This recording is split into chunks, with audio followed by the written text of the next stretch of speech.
What's going on, people? Welcome back to another episode of the Fantasy Football Busters. Today is Monday, September 13th. I'm Will. I'm joined by my co-host, Eric. How you What's doing, going on, Eric? everybody? How you feeling I'm today? doing good, man. Yeah, I'm feeling good. Football's finally back. We got that first weekend under wraps. It was a lot of fun. I enjoyed the weekend. A lot of crazy things happened, a lot of unexpected things, and I'm excited to talk about it today. Yeah, I think this was one of the just craziest weekends in just the sport of football, especially opening weekends, like between college and the pros. Shit was kind of crazy, and yeah, we're just here to give you guys sort of a recap, give you our thoughts on each of the games. And yeah, we can go ahead and get rolling. We're going to go through some NFL news, just some of the stuff that happened throughout this week one, because as Eric said, it was kind of eventful. And just to kick it off, Elijah Mitchell of the 49ers, sprained MCL. We've been getting kind of mixed reports as to how long he's going to be out. It's anywhere from a few weeks to 2 months. But regardless, he's going to miss some significant time, which kind of alludes back to what Kyle Shanahan was saying, where he last year, they picked running backs this year in the draft, and they're like, "Oh, do you not trust the running backs you have?" And it's like, "Nah, they get hurt," and this just kind of helps reassure that statement that he made. So, Eric, you have any thoughts on this one? Yeah, so I just want to say it seems like a lot of these injuries that we're going to talk about have kind of inconsistent reporting as far as like what the timeline for return is. So that's going to be a consistent theme. We'll see how long it takes Elijah Mitchell to get back. Um, Running backs behind him that we want to talk about. We'll probably get more in depth later when we talk about waiver wire pickups, but clearly Jeff Wilson is like the top handcuff. Mm-hmm. But also the rookie Jordan Mason looked really good in the preseason. He's gotten some hype from that coaching staff. He's somebody that might be worth a stash as well. Yeah, definitely agree with that. It's just, yeah, it sucks to see a player go down, but it is what it is. The next one we Yeah. got, next major news we've got, Dak Prescott needs surgery on his thumb on his throwing hand, which isn't great. And he's slated to miss from, what, 6 to 8 weeks as well. It's Yeah, that one a huge blow to the Cowboys. huge. They didn't look good with him, and I don't think they're going to look better without him. So this is just a tough fantasy blow for all of the other Cowboys players that are fantasy relevant. CeeDee Lamb, Zeke, Tony Pollard. It might be rough out there in Dallas for a while. Yeah, it's gonna be weird. It's gonna be another one of those weird seasons for Dallas fans. Sorry that happened to y'all like that. Oh, I'm not. yeah, I'm not either. Uh, Welcome. Najee Harris, he hurt his foot. I saw a report from Mike Tomlin, or at least the team, saying that they didn't view it as a super serious injury, but there's also some news saying that it may have been a re aggravation of that Lens Frank injury that they finally revealed that he had right before week one started. So it is kind of concerning. He may be left out. He may even re-injure that foot. It just kind of shows it wasn't as solid as they thought it was, which is never really great in the world of football and in football injuries. Yeah, this is one where some people are saying, like Schefter and like you said, Mike Tomlin are saying he might be back this week. I was scrolling around Twitter looking at the injury doctors and stuff like that. Edwin Porras, FB injury doc, was saying that he heard that it may have been a re-aggravation, like you said, of the Liz Frank injury, and if that is the case, could hold him out. He said anywhere from 2 to 4 weeks. If that's not consistent with what the team is saying, then maybe we don't have to worry about it as much. But I think this is definitely like a red flag for him going forward, even if he does play. Yeah, I agree. It's you don't want a running back with foot injuries. That's one of the worst things you could have out there. So it's just we hope that it's nothing crazy, but I'm not optimistic about it. I was never really optimistic about the situation to start with. So it's just something to keep an eye on throughout the week. Mac Jones, back spasms, but not expected to miss a lot of time. It's kind of weird getting injury news from the New England camp. Weird getting any news from New England because we just don't know if they're ever really telling the truth about what's going on. I didn't hear too much about this one. I think I want to say he was limited at practice. I'd have to look it back up, but he seems confident that he's going to be back. The coaching staff seems to say the same thing. So as a Mac Jones fantasy owner, I wouldn't be worried about it. But just from a play perspective, that team did not look great this week. No, they were struggling, and we mentioned in our last episode. If you haven't watched it, you should probably check it out. But we figured that this New England offense was going to struggle early on, and they proved nothing but that early in this game. They didn't look great. The pieces that we thought were going to be heavily involved weren't super heavily involved, but it just overall wasn't a great game. So we got to see how they adjust. Hopefully, this injury isn't a setback for the whole team. And just rolling into the next news, we got Keenan Allen, who had a very promising first half, strained his hamstring Thursday night, and it's looking like he's gonna at least miss this game this week. I know Monday, or I think it was yesterday. Today's Monday. They had given an estimation on his practice status, and it was just the did not practice status is what they're estimating throughout this week, which isn't great for his prospect of playing this weekend. Well, yeah, the thing is, they got a short turnaround. They play on Thursday night. Oh, yep. Um, See, so I think it's incredibly unlikely that he plays this week. They're seeming to say that it wasn't super severe, so there's maybe a chance that he comes back for the following week. But that's one to monitor as well. We haven't gotten a ton of news on the severity of his strain. indeed. And then Alvin Kamara apparently suffered a rib injury, but they say it's not as severe as they initially feared it would be, and they expect him to be fine. They don't think it's going to be anything too crazy. He should be back out there in full force. But yeah, we're gonna see. Just keep an eye on his practice status throughout the week. Don't be surprised if you see any limited practices, but it's just probably precautionary stuff to make sure he is healthy for the game. Yeah, I didn't hear much about this one at all. I, I feel like if he broke his ribs, we would know about it at this point. So maybe just like a bruise or some sort of contusion like that. Doesn't seem to be serious, like you said, so I'm not too worried about it. Yeah. And then Chris Godwin went down. Everybody was kind of scared when they saw this happen because they were like, "Oh, hopefully it's nothing going on with the knee," and it's not. But it may have been a little bit of overcompensation. We have a hamstring injury, one of those soft tissue injuries, but not as severe as we had thought it would be. Those soft tissue injuries are kind of scary because they can be nagging. They can be kind of, a prolonged, bigger thing than they usually appear to be. But this one doesn't seem like it's bad to start with, so that's always a good sign. And he's likely to miss a couple weeks, but to be honest, it's kind of what we walked into the season expecting. So he's kind of just landed himself back where we thought he was going to be and not the miraculous return that he had. So Yeah. It, I'm surprised that he played. I'm surprised that the team let him play after going from only limited practices and no contact. Like, he legit hadn't taken contact in practice before going into this game. So I was pretty shocked. I had even put out a tweet that he was a guy that, I wasn't putting in my lineups because I thought he was either going to have limited snaps or risk of re-injury. I'm not saying that I called it, but, clearly there was something going on there that led to the hamstring strain. Whether that was actually related to the ACL or not, we don't know for sure. But yeah, it's probably good that he's going to miss a couple more weeks, give his ACL more time to fully heal, because that's another one that I had heard people saying the risk of re-tearing coming back this early is still not zero. So yeah, we got that, and then our last piece of injury news is T. Higgins. He suffered a concussion against the Steelers. He's currently in concussion protocol, but Zach Taylor says, quote, "The conversations are encouraging. Typically, the timeline for these is, they could be back the following week, or maybe they miss 1 week. I don't expect this to be any sort of extended absence. I don't think T. Higgins has a history of concussions, so he should be good to go fairly soon." yeah, I agree. It's they're gonna get him back out there on the field as quickly and as safely as they can, hopefully. But yeah, it's just a matter of keeping an eye on it, see how he progresses throughout the week. Shouldn't be anything too crazy, but you never really know with concussions. Sometimes they're not too crazy to start off with, and they get worse throughout the week. So just something to keep an eye out for. For sure.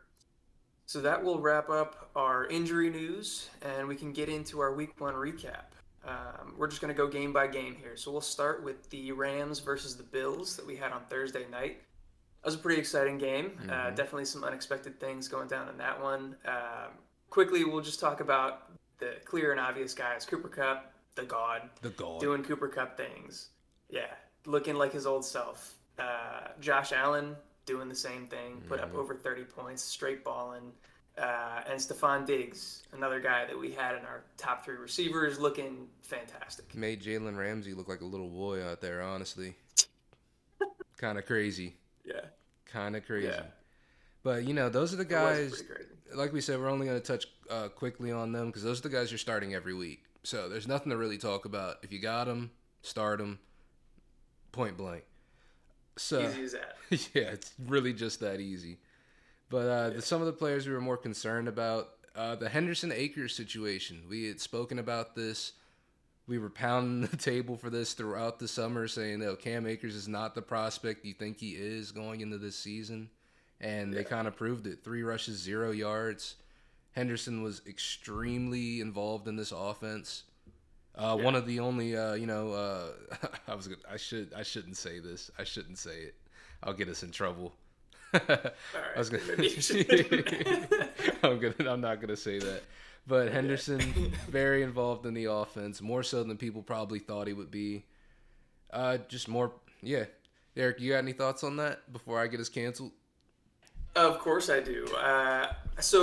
Let me preface by saying, people getting injured, people coming back from injury slowly, like that doesn't make me happy. Obviously, I liked Cam Akers as a prospect. I had him on my dynasty team, when he came out his rookie year. I wanted good things for him, but all of the drumbeat, all of the reports from this offseason were saying that it didn't look good. We're saying that, his recovery was taking a long time. He wasn't quite as explosive. He ended up with another soft tissue injury, which may have been at play here. Might have been part of why he was so limited. He only got like 3 rushes. Um, but I mean, if you listen to us, you probably didn't draft him. You certainly didn't start him, and it worked out for you. Darrell Henderson looked as good as you can behind such a crap O line. Their O line looked terrible. Yeah. So that wasn't great. But I think better things are definitely to come for the Rams. I think that was probably going to be one of their worst games of the season against a really good defense. So I would start Henderson as your RB2, certainly as a flex, pretty confidently going forward. Um, the one question I want to ask you, Will, is do you agree with me that he's going to continue to hold this role for the rest of the season, or do you think that he's worth shopping or selling now if Cam Akers is going to get more involved later on? I think he's worth shopping or selling, but I wouldn't say right now. I would wait maybe a week. I would wait maybe another week. I think that throughout the season, this is going to turn into more of that 50-50 split, maybe even leaning more towards Cam Akers towards the end of the season. But as of right now, and the way that this team is running, they've got Cam Akers. It seems like they're just not playing him at the moment, just because they probably don't believe in him at the moment yet, health wise. Because he Yeah, was very slow getting back into the season last year when he made that miraculous return. He's still sort of making this sort of slow return, and it's just I think they're just trying to ramp him up a little bit. But I think Henderson is an interesting shop proposition, to be honest with you. He's an interesting trade piece. In one of my leagues, he's literally a waiver wire pickup, which is kind of crazy. So that's wild. yeah, if Henderson's not available, like if he's available in your league on waivers, put in a claim. We don't even need to say that. It's just kind of Yeah, common sense. spend all the fab. Yeah, literally. But what do But you yeah, think? I think that that's a fair assessment. Especially, I think they have Atlanta next week, and so if Henderson is still the lead dog versus Atlanta, he's probably going to have a pretty good game. And we'll let you guys make the decision on that one. I'm more in the camp that I think this could be an all-season thing. I think Akers is going to be more involved than he was on Thursday night throughout the rest of the season, but I think he's probably the 1B at best for the rest of the season. So I have Henderson in a couple of leagues. Mm-hmm. I'm gonna hold on to him, Okay. but I totally understand the viewpoint. Waiting a week, hopefully he blows up versus the Falcons, and then you can try to sell Mm-hmm. him. And so next one, another kind of shocker, but more sad for us because we were wrong on this one. At least to start week one, Allen Robinson, disappearing act, man. The crazy thing is he I think had a 97% snap share and like a 96% route participation. So involved in the plays, Mm-hmm. but he was only targeted twice. Yeah, I've been wrestling with this one since this game ended. I can't figure out if this is just because you don't pay a receiver $15.5 million and then not use them. So I feel like this was more of a testament to just how good the Bills were. You know, they kept Matt Stafford on his toes the entire game. They were in his face the whole game, which meant I guess he just kind of went to what he was comfortable with. You know, he went with the safe option, and that was Cooper Cup, or just any other wide receiver that kind of looked like Cooper Cup, Ben Skowronek. But Allen Robinson should have. I don't know. There were plays where he was wide open that there was a lot of pressure in Matt Stafford's face. He didn't get it to him. There were a lot of plays he just flat out wasn't open. It's just I don't think this is a time to sell Allen Robinson or get off the Allen Robinson train yet. But I think it's not encouraging. But you hope that with Sean McVay they can still work him into the game plan and get him more involved and like you said get this offensive line sort of settled in. Because if they're not settled, Matt Stafford's never going to be settled, and he's just going to be throwing it to Cooper Cup every play because that's just that's my guy. So I think it's more of a testament to how good the Bills are than how bad Allen Robinson is or how bad the Rams are. Yeah, I think the offensive line play is the biggest factor here. Like you said, the Bills were in Stafford's face all night. He was just going to his guy, Cooper Cup, getting it out quickly. I think that it's definitely concerning because I don't think that this offensive line is going to make drastic improvements throughout the season. But I do think that this is one of the tougher defensive tests that they're going to face. So hopefully, if they go against pass rushes that aren't as effective, Allen Robinson will be more involved if Matt Stafford has more time. So then we'll move on to Gabe Davis. He had himself a pretty good game, got in the end zone. I think he was 4 for 88 and a touchdown. Um, he had a 16% target share, not super inspiring. There were a ton of passes to go around, which is exactly what we were saying. It's a high volume passing offense. So even if his piece of the pie isn't that big, it's still probably going to be decent enough for fantasy.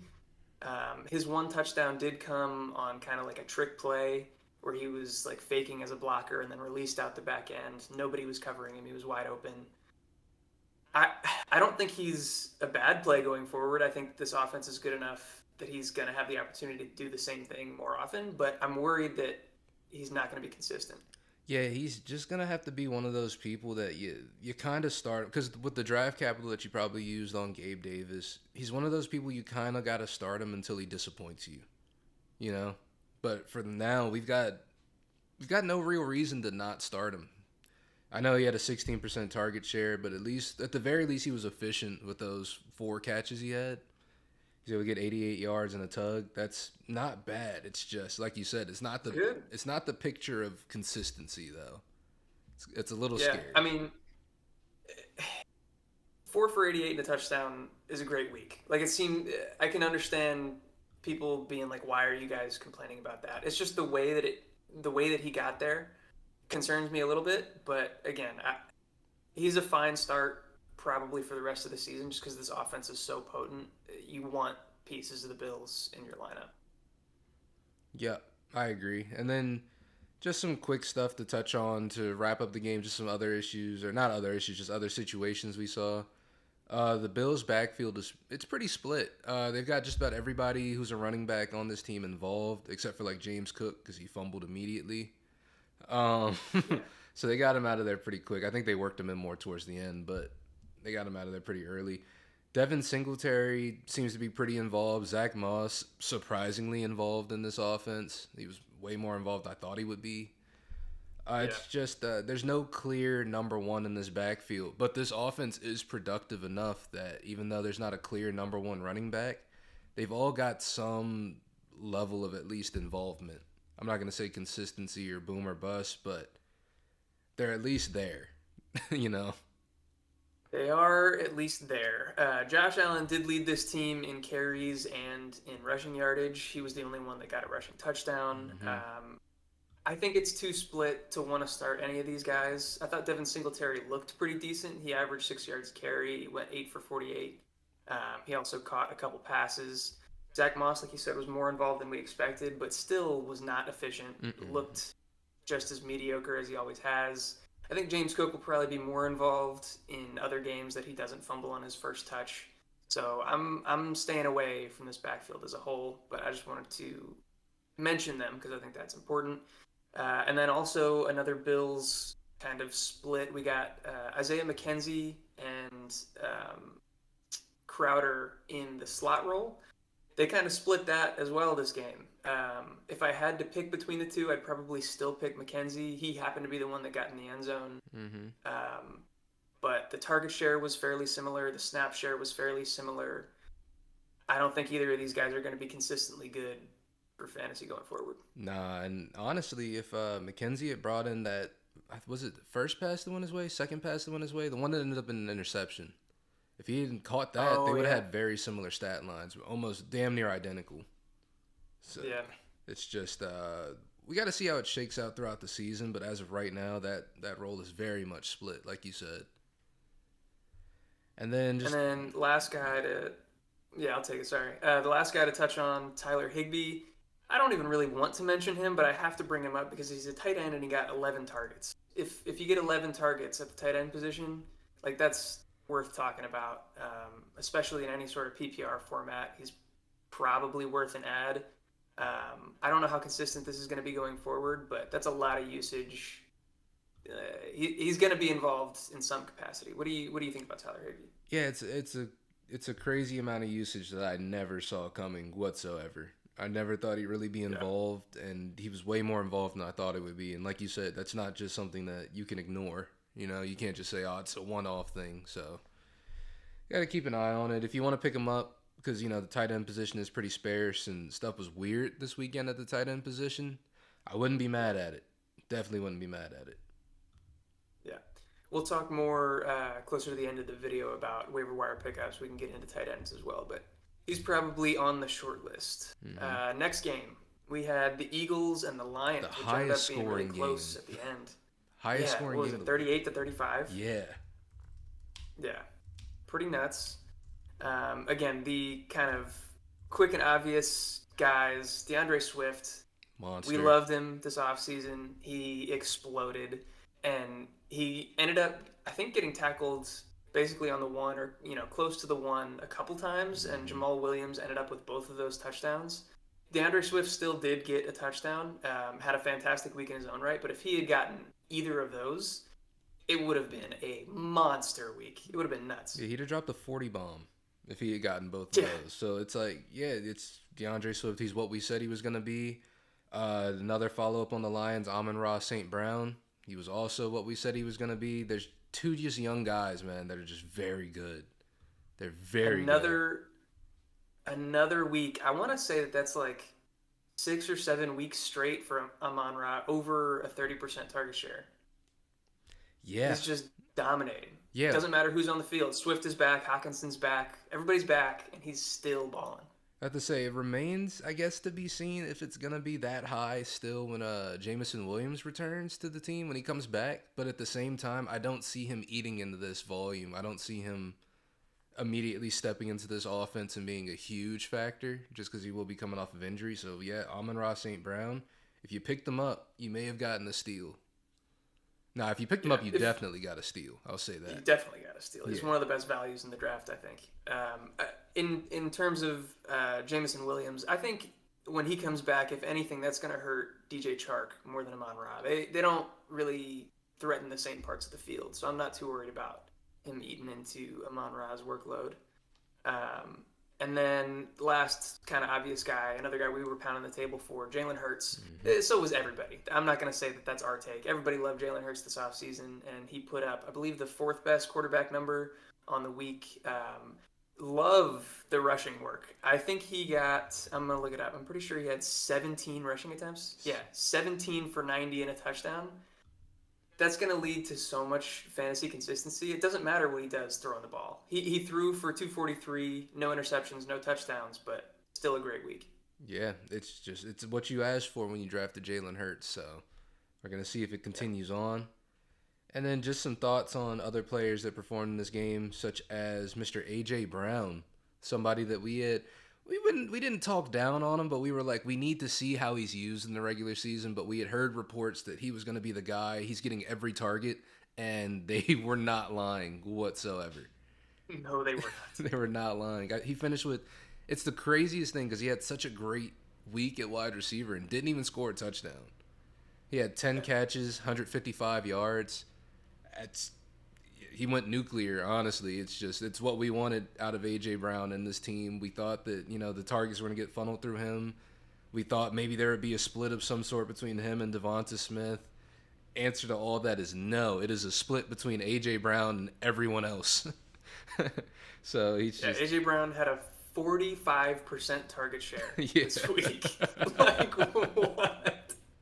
That's unheard of. Well, except for Devontae Adams, who put up 49, which is also fucking ridiculous. But yeah, 45% target share. Everything was going AJ Brown's way. He wasn't sharing with nobody. No. I'll take a little bit of an L on this one because I was definitely nervous about him. I was worried about the overall passing volume. I was worried about how much he was going to be targeted with, the other mouths to feed in this offense. It's not a question, man. AJ Brown's that guy. So Jalen Hurts don't care happy about for him. No other mouths in this offense. Pause. Yeah. But it's just. But we should.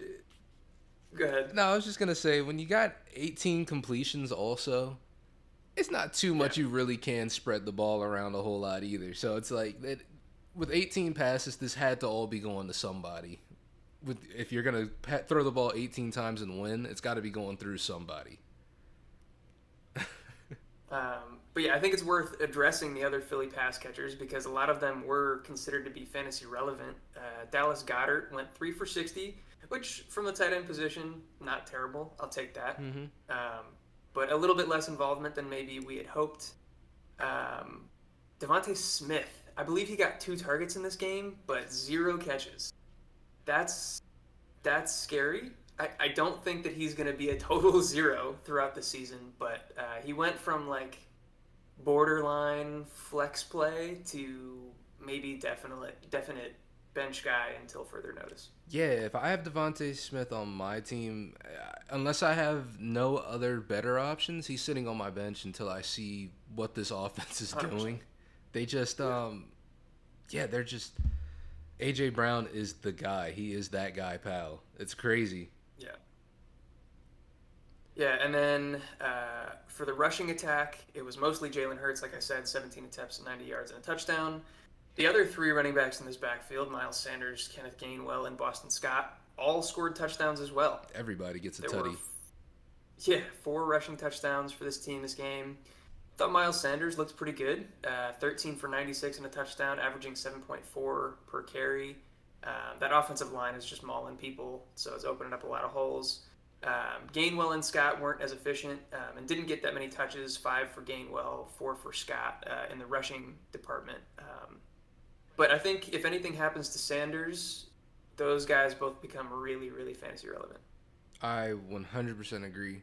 But Sanders, good to actually see him back and healthy for like the first time in a while. So I'm really happy to see him come out here and perform the way he did because honestly, he's earned it. Mm-hmm. And then just some other stuff to quickly touch on. We got Jamal Williams with the Lions. Like we said, he finished with 2 touchdowns. Mostly, I'm not going to say they were vultured off of DeAndre Swift, but after 2 big runs like that, he was tackled on the one. It's, the fantasy players in this want our guy to stay in, but, the real life football says you take that guy out because he's winded and you put in the fresh guy on the goal line. So I guess that's my way of saying Jamal Williams is not the goal line back for the Lions. I think in the right positions, the right situations, it's going to be DeAndre Swift. They want him to be the guy. It's just Jamal Williams, it lined up perfectly for him. But that is to say that if anything were to happen to DeAndre Swift whatsoever, Jamal Williams is the handcuff and he is the guy to have in this offense.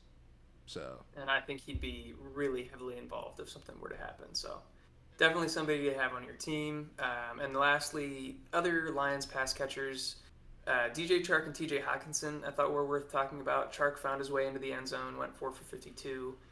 I don't expect this to be super consistent, but they did target him a decent amount. TJ Hawkinson, 4 for 38. Kind of what I expected. He was used as a blocker a lot. Just not super involved. What are your thoughts on these guys? What are you laughing so hard about? Nah, that TJ Hawkinson one was hilarious because that's the same thing I was gonna say. He did Yeah, exactly what he was expected to do. yeah, He's not a guy that's really moving the meter, but he did come out and put out a decent week. You know, he put out a right. decent to okay week. That's it.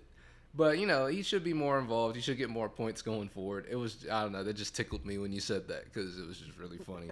And DJ Chark, Yeah, again, like you said, I'm not sitting here saying, "Oh, DJ Chark's back. He's the guy." But you know, it is good to see him involved in this offense and to see that they are giving defenses different looks. This Lions team looks way better than they did last year. Uh, it's Dan Campbell, right? I don't want to misspeak. Dan yeah. Campbell, great coach. Honestly, he's one of my favorite Mm-hmm. coaches. Anytime I see a clip of Dan Campbell, I always stop to watch it because it makes me want to Yeah. get back out there on the field again. And you can see that Mm-hmm. this Lions team, they've taken a step up that I feel like a lot of people probably didn't see coming. As from a team perspective, they knew these players would be good, like Amon Ross St. Brown. You knew DeAndre Swift's a talented guy, but to see this team come out here and play like this and be able to put this many points on the board is very encouraging. I feel like. Yeah, I totally agree. So that'll do it for that game. I don't want this video to be super long, so we're going to Mm-hmm. fast forward through some of these games where there wasn't a ton of relevant things going on. Speaking of which, Bears versus 49ers. Game, kind of a wash, I think, just because of the weather. It was so shitty out there. Crazy rain the whole time. Field conditions were terrible, super windy. Mm-hmm. The main takeaway, which we mentioned in the injury breakdown, is Elijah Mitchell.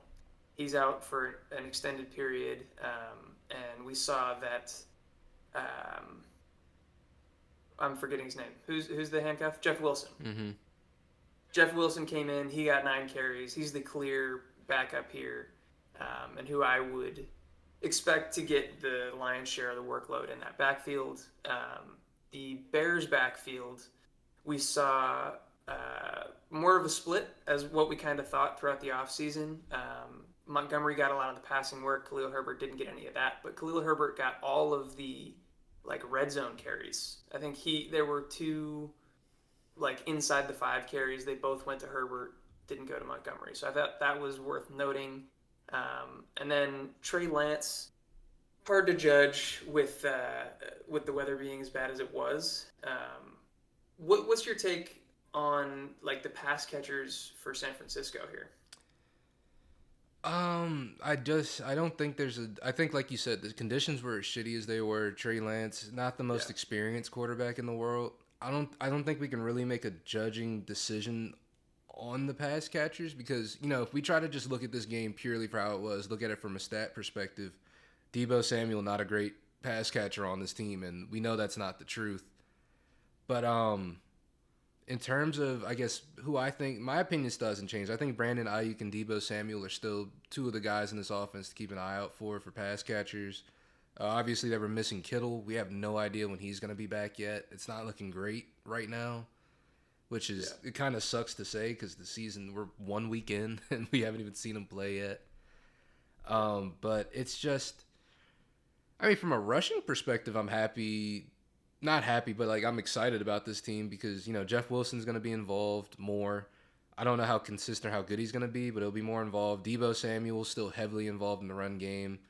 Trey yeah. Lance, 54 yards off 13 carries. He's getting some runs. He's getting some rushes in as well. But the pass catchers, we're not going to get a great look at that yet until I think we get at least a little bit of better conditions to see how this is going to go down. Yeah, I agree. The one thing that I want to mention, and again, it's something to monitor going forward because, like you said, we can't take too much away from a terrible weather game. But I'm a little bit nervous that Debo Samuel is sliding right back into that same role that he kind of ended the season on last season. It was still helpful for fantasy, like he still did well, but basically where he was very limited as a receiver, and they use him mostly as a running back. Mm-hmm. He got 8 carries, 52 yards, and a touchdown on the ground. Looked great there, but only 2 catches for 14 yards in the passing game. Obviously, Trey Lance inconsistent as a passer. again, something to monitor. We'll see with better conditions what that turns into. But I think Debo is probably the best running back, especially with Mitchell going down. He's their best runner on the team right now, and they might use him like that. So Very much agreed. yeah. And so we can get into the Bengals versus the Steelers. Pull this one up as well. This one was a wild game. Joe Burrow threw 4 interceptions and had a fumble, 5 total turnovers, and they still should have won the game. Um, Pretty insane, especially with the overtime and everybody missing kicks back and forth. Entertaining game to watch for sure. But as far as fantasy takeaways, I'm not worried about Joe Burrow. He'll be fine. Joe Mixon was super involved, 27 carries for 82 yards. Also really involved as a pass catcher, 7 for 63.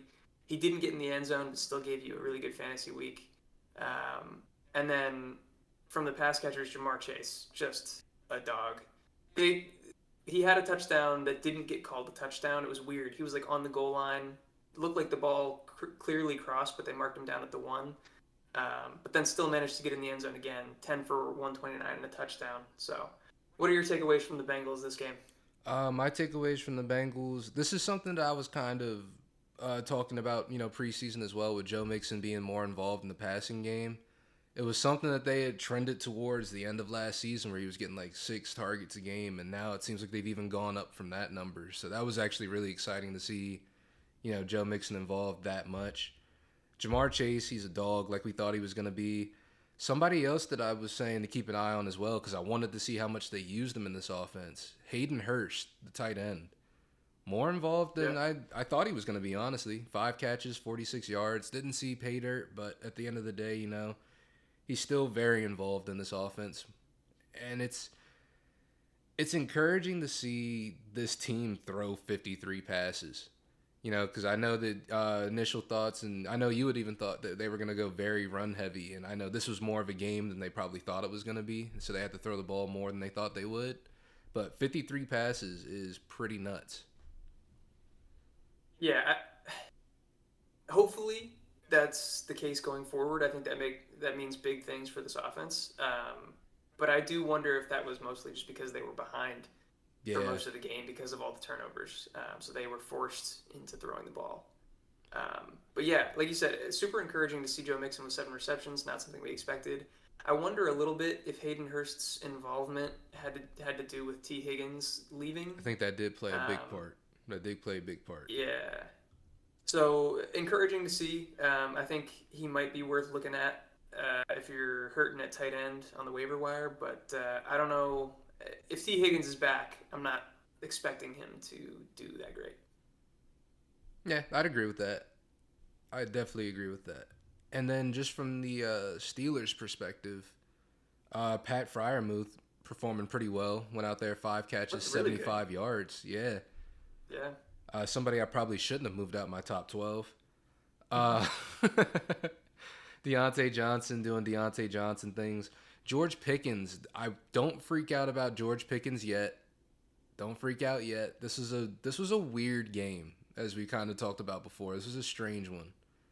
But I wouldn't give up on George Pickens yet. But it's just, what do you think about this Steelers team? What are your opinions? Because I'm interested to hear that.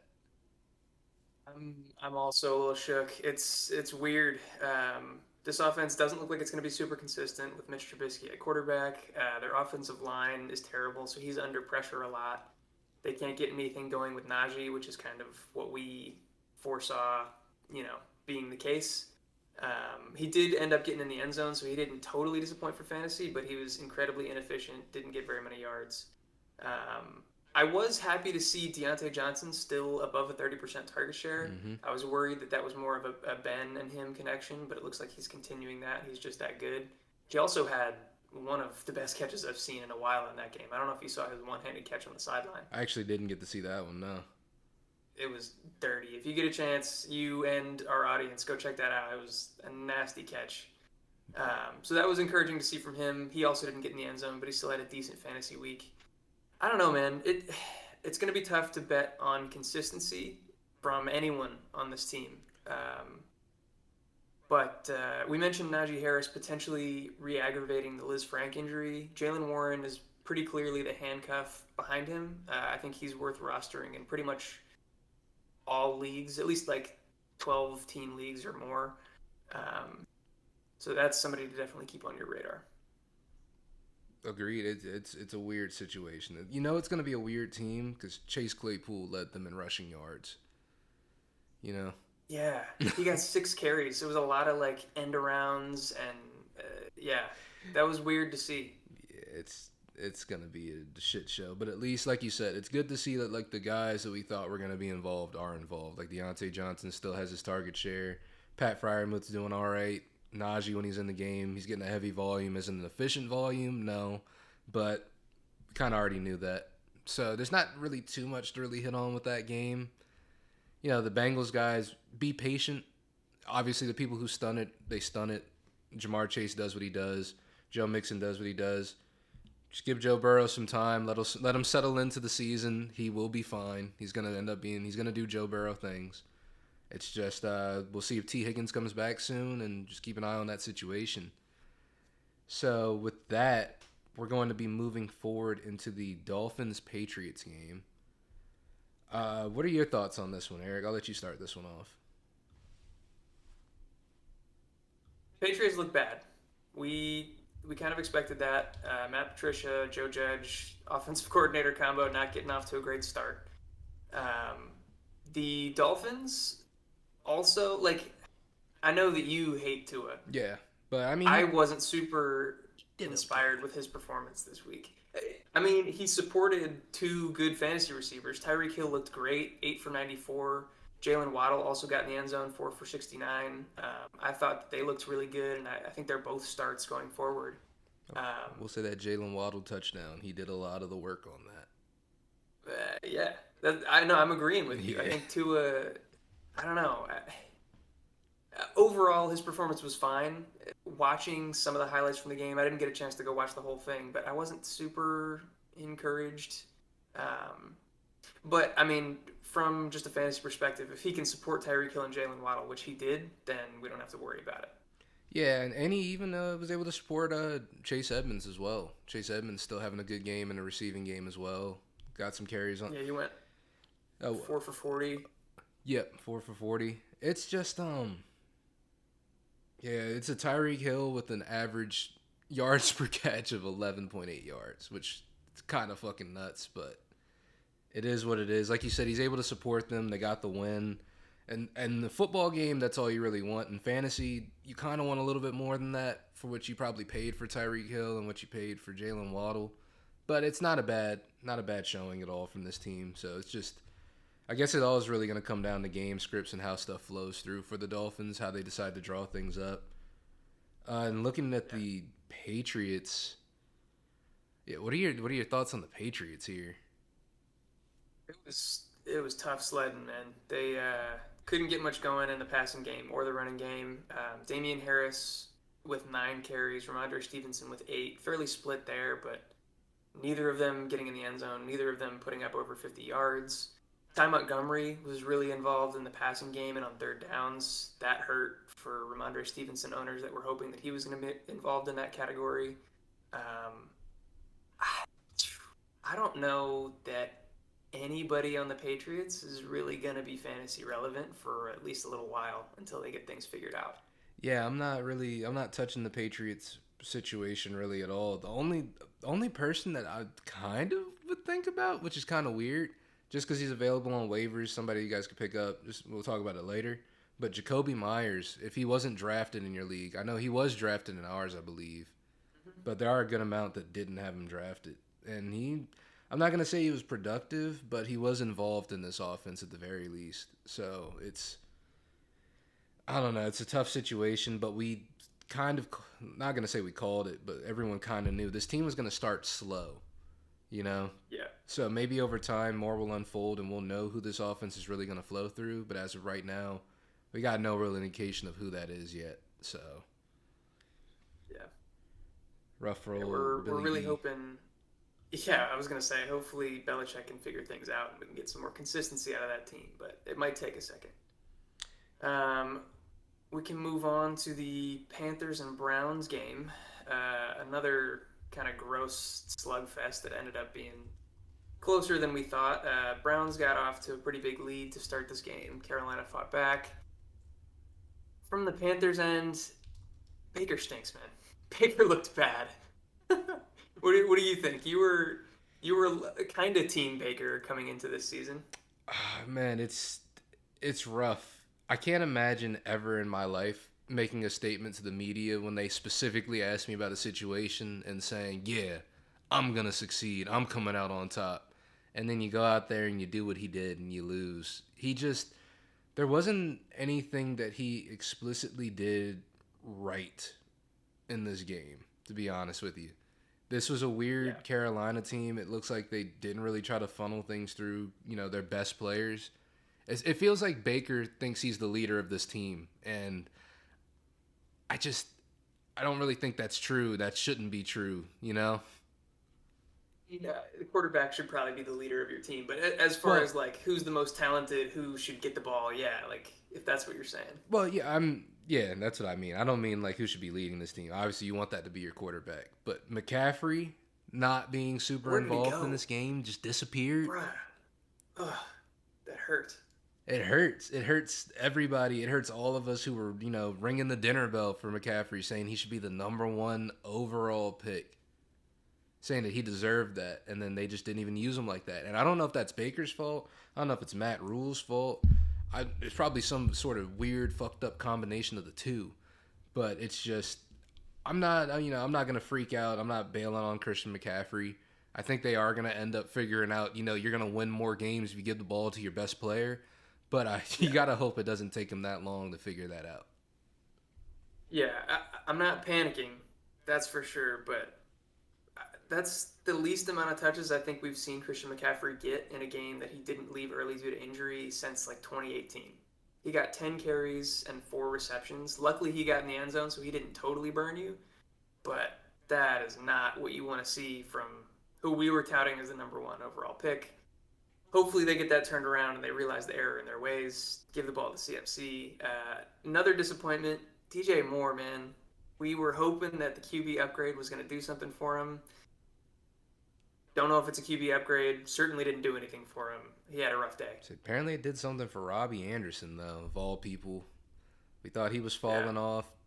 I, dog, the Panthers are one of the most frustrating teams from just the passer perspective for the last few years, and then it's just if this continues like this, I don't know what to make out of this team. I don't know what to make out of even Christian McCaffrey as a prospect because at the end of the day, he's got to get the ball from Baker, and Baker's got to pull his head out of his ass. So Yeah, I'm hoping some of this is just the Browns are a good defense. They are. They're a really good defense. I'm hoping that that's the main reason for all this crap.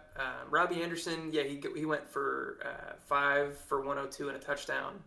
Um, the touchdown was on just a huge bomb play, kind of a broken coverage. Um, but it was, I guess, encouraging for anybody that has him to see that he got targeted. I think the most on the team. Um, but yeah, consistency is going to be tough to come by for either of these teams, really. Um, yeah, you wanna talk about the Browns a little bit? yeah, we can talk about the Browns. Jacoby Brissett did exactly what we thought he was gonna do. Very pedestrian. He just, he kind of went out there. He game managed them through this game, and it was enough to get them the win. Nick Chubb, 22 carries, 141 yards. Only thing he didn't do this game was score a touchdown, but everything else is what you kind of ask for, is what you expect from Nick Chubb. Kareem Hunt, very involved in this game. Also had 11 carries, 46 yards. He finished with 2 touchdowns, one receiving, one rushing. He also had 4 catches. He was very involved in this offense. Seems like he's trying to earn that contract that I think he was fighting for in this past offseason. Other than that, I'm not gonna sit here. You're never gonna ever see me ring the dinner bell for Donovan Peoples Jones. I don't care if he comes out here and puts up a bomb. I'm not saying he's doing it again next week. So Amari Cooper, disappointing. There's no real other way to put that. kind of what we also Yeah. figured he wouldn't do much with Jacoby Brissett at quarterback.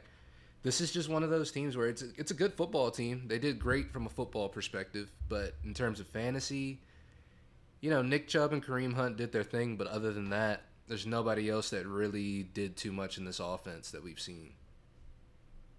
Which is basically what we expected, right? Yeah, We thought it was going to be the running backs, and that's about it. Nick Chubb looked great, like you said, 22 for 141, crazy. If the game script continues to be that way, where they're up, I think he's going to continue to eat. Kareem Hunt is going to do it regardless because he's involved in the passing game as well. I don't expect him to score 2 touchdowns every week, but still, 11 for 46 on the ground, 4 for 24 through the air. He looked good. And yeah, Amari Cooper, disappointing. I'm not worried about talking about any of these other pass catchers. yeah, Just, yeah, go for it. yeah. I don't even know what the biggest takeaways from this game really are. I think everything Yeah, kind of went how we expected, except for McCaffrey, and the only solution to that is just stay patient. Just stay patient.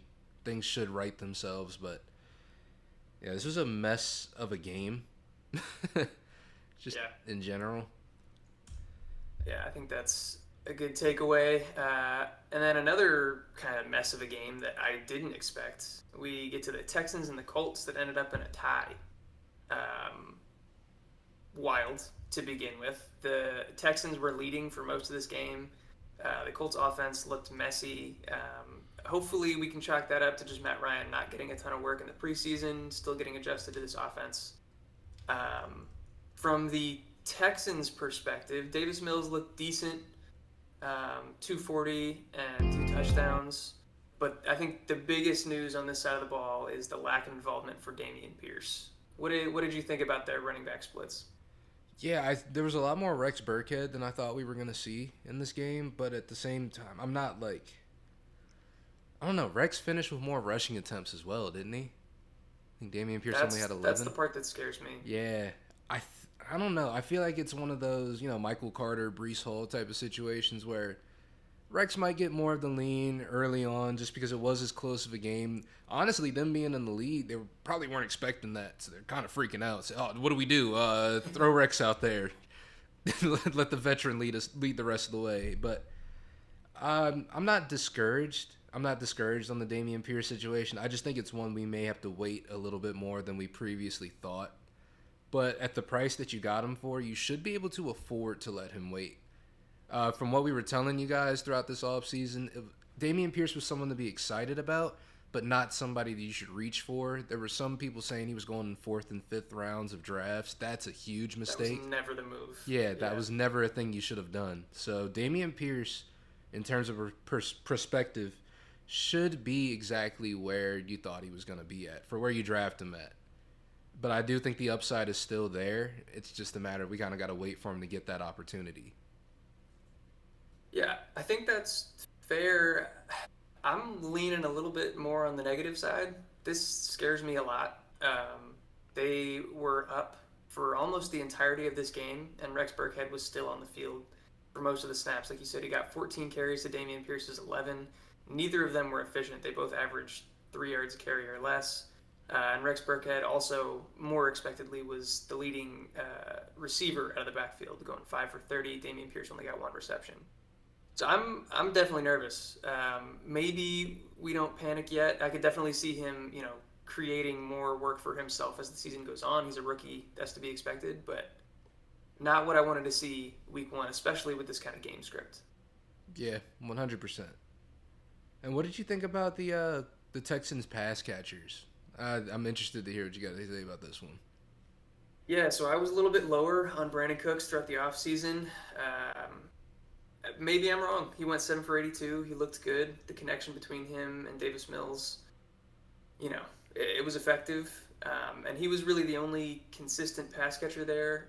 OJ Howard also caught 2 balls, both for touchdowns and 38 yards. I think his snap share was like below 20%. So the fact that he scored 2 touchdowns while barely playing was kind of crazy. Also surprised it wasn't Brevin Jordan, who's been getting all the hype all this offseason as the tight end there. Nico Collins also not super involved, 2 for 26. What are your takeaways here? Yeah, it's like you said. I kind of breakdown for how this receiving game went kind of went exactly how, not exactly how, but kind of how I figured it would. Brandon Cooks, leading receiver. He's kind of shown us, And like, then everybody else. yeah, it's just in everybody else and how that shakes out. But Brandon Cooks, he's just been sort of the picture of consistency. Like we kind of talked about in this offseason as well. We figured he's one of those high floor plays, not a super high ceiling on the Texans. And that's kind of the performance he came out and gave. It's If you're playing full PPR, you got, 15.2 points, which is a good showing. If you're playing half PPR, you got 11.7, which is, it's decent. It's pretty good. We'll take it. Especially in a game where they were up for most of the time, so they didn't have to air it out as much. It's still a pretty good performance from Cooks. Yeah. And then on the Colts side of the ball, from a team perspective, obviously this game was disappointing, but this is exactly what we wanted to see from the fantasy targets we had on this team. Jonathan Taylor. Nuclear. Offseason reports saying that, they didn't want him to touch the ball 30 times a game, that they didn't want him to lead the league in rushing. 31 carries, 161 yards, and a tutty. Also, pretty involved in the passing game, got 4 receptions, only 14 yards, but you like to see that. Mm-hmm. So that was huge for JT. Yeah, that's a great level of involvement. Yeah, you don't want your guy to get 30 touches a game. We're giving him 35 instead. That's okay, honestly. I'll take it. I'll take it. The person that I was the most excited to see that they came out here and fucking did their thing, Mr. Michael Pittman Jr., 9 catches, 121 yards, and a tug. It's exactly what we were hoping for out of him. Honestly, I'll take another touchdown too, but like, it's so funny to see how the Colts sort of pounded the door for Matt Ryan and just like, yeah, he's going to be the guy. Carson Wentz was ass. This team is a Super Bowl team now. First game of the season, we're tying with the Texans. Yeah, not a good look. Not a great look, but like you said, our fantasy guys, they came out here and did exactly what we wanted them to do. Even Nyheim Hines came out here, 6 receptions, 50 yards. He's still involved in this offense, still pretty effective, especially in the receiving game. So it's what we wanted to see. Everybody else sort of shook out the way we figured. We don't really know who the number 2 in this offense is in terms of passing besides Nyheim Hines. Yeah. Like their number 2 receivers are running back.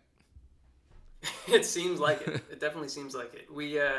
I think people, including myself, expected the Colts to be better. I think that they still could be going forward, but thinking that they were going to be better, people were wondering who the wide receiver 2 was, thought it might be a relevant fantasy position. Nothing relevant at all. Ashton Doolin, 3 for 46. Paris Campbell, 3 for 37. Alec Pierce dropped a touchdown, but he went 0 for 0. So I wouldn't roster any of these guys, honestly. Nyheim Hines, like you said, is probably the wide receiver 2 there. Yeah, but you love to see that out of Michael Pittman, especially for the price that you got him at. It's a thing of beauty. You love to see it. And this game coming up next, this is one I'm very excited. Goodness! Very excited to talk about. My boy, Mr. Jameis Winston, came out there, stunned, 269, 2 tugs, and no interceptions, you fucks. There's no interceptions. None. What do you got to say now? That talk. What do we got to say now? You got it. You won. You're right. Dog, it's what I wanted to see out of Jameis. It's a strong showing. It's a strong game because it was a comeback performance as well. Which, that was surprising. Didn't expect them to be fighting against the Falcons. Not at all. But at the end of the day, it was ugly, but it was a win. Don't listen to me. Like, I'm not out here saying, Jameis, go pick him up, put him on your team. But as of right now, I believe he's the QB6 in fantasy. It's not bad. If he can keep that up. Certainly a viable streamer, man. And for Superflex leagues, probably a pretty decent QB2 as well. Yeah. I give you your credit. Yeah, like, again, this is all through rose-colored lenses because this is against the Falcons. Falcons are not supposed to be a good team. So we'll see how this continues on versus teams that are actually, more competent and don't blow 16-point leads. But, yeah, this is a good showing from Jameis. People I was surprised about during this game. Jarvis Landry, Jarvis Landry. 7 for 114. Yeah, What? I feel like I have to go back and watch, and you guys should go back and watch also our NFC South breakdown because I feel like during that video I said Jarvis Landry might be someone to look out for because he's always that You did. sneaky guy that still is somehow super involved. I think I was more down on him than you were. I figured he would be, the PPR kind of consistency type guy, but low yardage totals. I thought Olave and Michael Thomas were going to be the higher upside, but man, he had himself a game. Yeah, he went out there and he balled out. And Michael Thomas, I'm not going to say Michael Thomas is back, but He might be. He might might be. be. They played him on limited snaps. He went 5 for 57 and two tutties, and he did it not on slants. Slant boy caught himself some fades, caught himself some back shoulder end zone touchdowns. It was pretty impressive. Yeah, man, Slant Boy might be Fade Man now. He might have grown up. Fade man. Fade Man. But it's just, Yeah. I don't know. It was good to see him back out there on the football field and good to see him actually come back and be good. Yeah. Alvin Kamara this game, not going to call him a disappointment, but a disappointing showing. Honestly. You're not gonna call him a disappointment? I not in terms of like a full season, it still stands to be seen. This game was Sure. very disappointing. It's a disappointing outing. But I don't think Yeah. that's going to be the story for the entire season. But you want him to do better than this, especially against the Falcons. I don't This know. one makes me pretty nervous, to be honest with you. I'm definitely Uh, nervous. it was a weird game script. The Falcons got up early, um, but I don't know. You could make arguments either way. Like the Falcons got up early. Alvin Kamara is a great pass catching running back. He only saw 3 catches for 7 yards. That was weird. And then also, like when they got the game to be closer, it wasn't out of hand. You'd think, okay, they're going to lean on him in the rushing game. 9 for 39. Like that's rough. That's rough. I'm definitely nervous going forward. Obviously, we're not going to hit the panic button yet on a guy that's this good on a team that projects to do better going forward. But I'm scared for sure. Now, this is a question I think everyone here is waiting for me to ask you, bro. Do you Mm-hmm. think do you think Taysom Hill is a fantasy option? I wanted to be the one to ask you this question. Yeah, I beat you to the punch. Um, the thing is, Uh-huh. if he's eligible at the tight end position in your league, which I think he is in most leagues, yes. Short answer, yes. I don't expect it to be consistent. His usage was weird. He got 4 rushes and he had one super long run for like 57 yards. He also got a rushing touchdown. What did he have in the passing game? He only caught one ball for 2 yards. Mm-hmm. So like as an actual tight end, he did virtually nothing. But this team continues to show that they want to use him creatively. They like to use him in the red zone. He's gonna be boom or bust. He might give you a 0, but he might give you what he gave you this game, which is better than you can ask for from almost any other streaming tight end. So I don't mind picking him up at all. Yeah, honestly, that's kind of the same take I was gonna give. He's one of those guys that is annoyingly always involved in this offense for some reason. And if he's at tight end, because we know the tight end position is very as sparse as it is, and he's putting up these kind of points, you kind of gotta pick him up just to see what could happen. But I'm not gonna feel comfortable starting him any week because you just never really know what he's gonna do. But I guess just to take a look over at the Falcons side of things, Marcus Mariota, pretty pedestrian showing at quarterback. He had a lot of rushing yards though, but I'd attribute that more to him having to sort of run for his life a majority of this game. The Saints defense is no slouch. They have a lot of good pass rushers. They were in the backfield a good majority of this game. But there were some interesting showings. It was a good first showing from Drake London as a pass catcher. 5 catches, 74 yards. No touchdowns, but you like to see your rookie wide receivers this involved in this offense. Cordero Patterson. Yeah. That was surprising after the kind of news that we were hearing out of training camp. Like, I don't know. I'll take the L on that one for sure. I thought he was a bad pick in fantasy. It seemed like they were beating the drum for other running backs, whether it be Avery Williams, Damian Williams. They were talking about Tyler Algier, who ended up being a healthy scratch this game. Cordero got it all, man. 22 for 120 and a tutty. Also 3 for 16 in the passing game. He's back to what he was early last season. It looked like the ankle injury that he suffered last year might have been the only reason that they started using him less.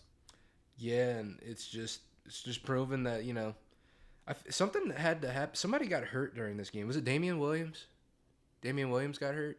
I think he did, yeah. I think him getting hurt is actually what ended up clearing the way for Cordero Patterson to just take the full rushing work in this offense, right? Wasn't that something? Essentially. Yeah.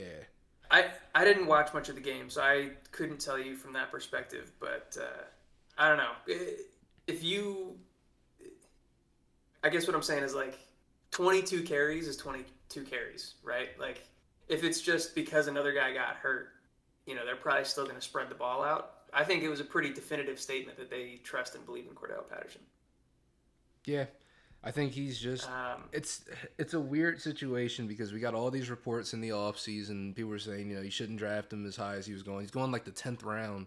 But last year he finished as like a low-end RB1, high-end RB2. So it's like it's one of those where you feel like you should be kicking yourself in the head about it, but also at the same time, how would we have known that? But I feel like we should have known. It's one of those weird ones. You see what I'm saying? Like, yeah. Yeah, do you trust what you saw on the field last year? Do you trust what the media and the team has been saying all offseason?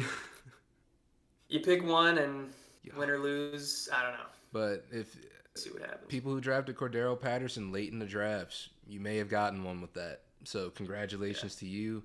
I'm not one of those people, unfortunately. Never mind. And then just one person that I feel like everyone's kind of freaking out about, but you shouldn't be, too freaked out yet. Let's give it some time. Mr. Kyle Pitts, 2 catches, 19 yards. Not what you want to see out of your tight end 3 is what you drafted him as, essentially. Maybe possibly tight end 2. I'm so sad. Yeah, it sucks. It sucks quite a bit. It sucks.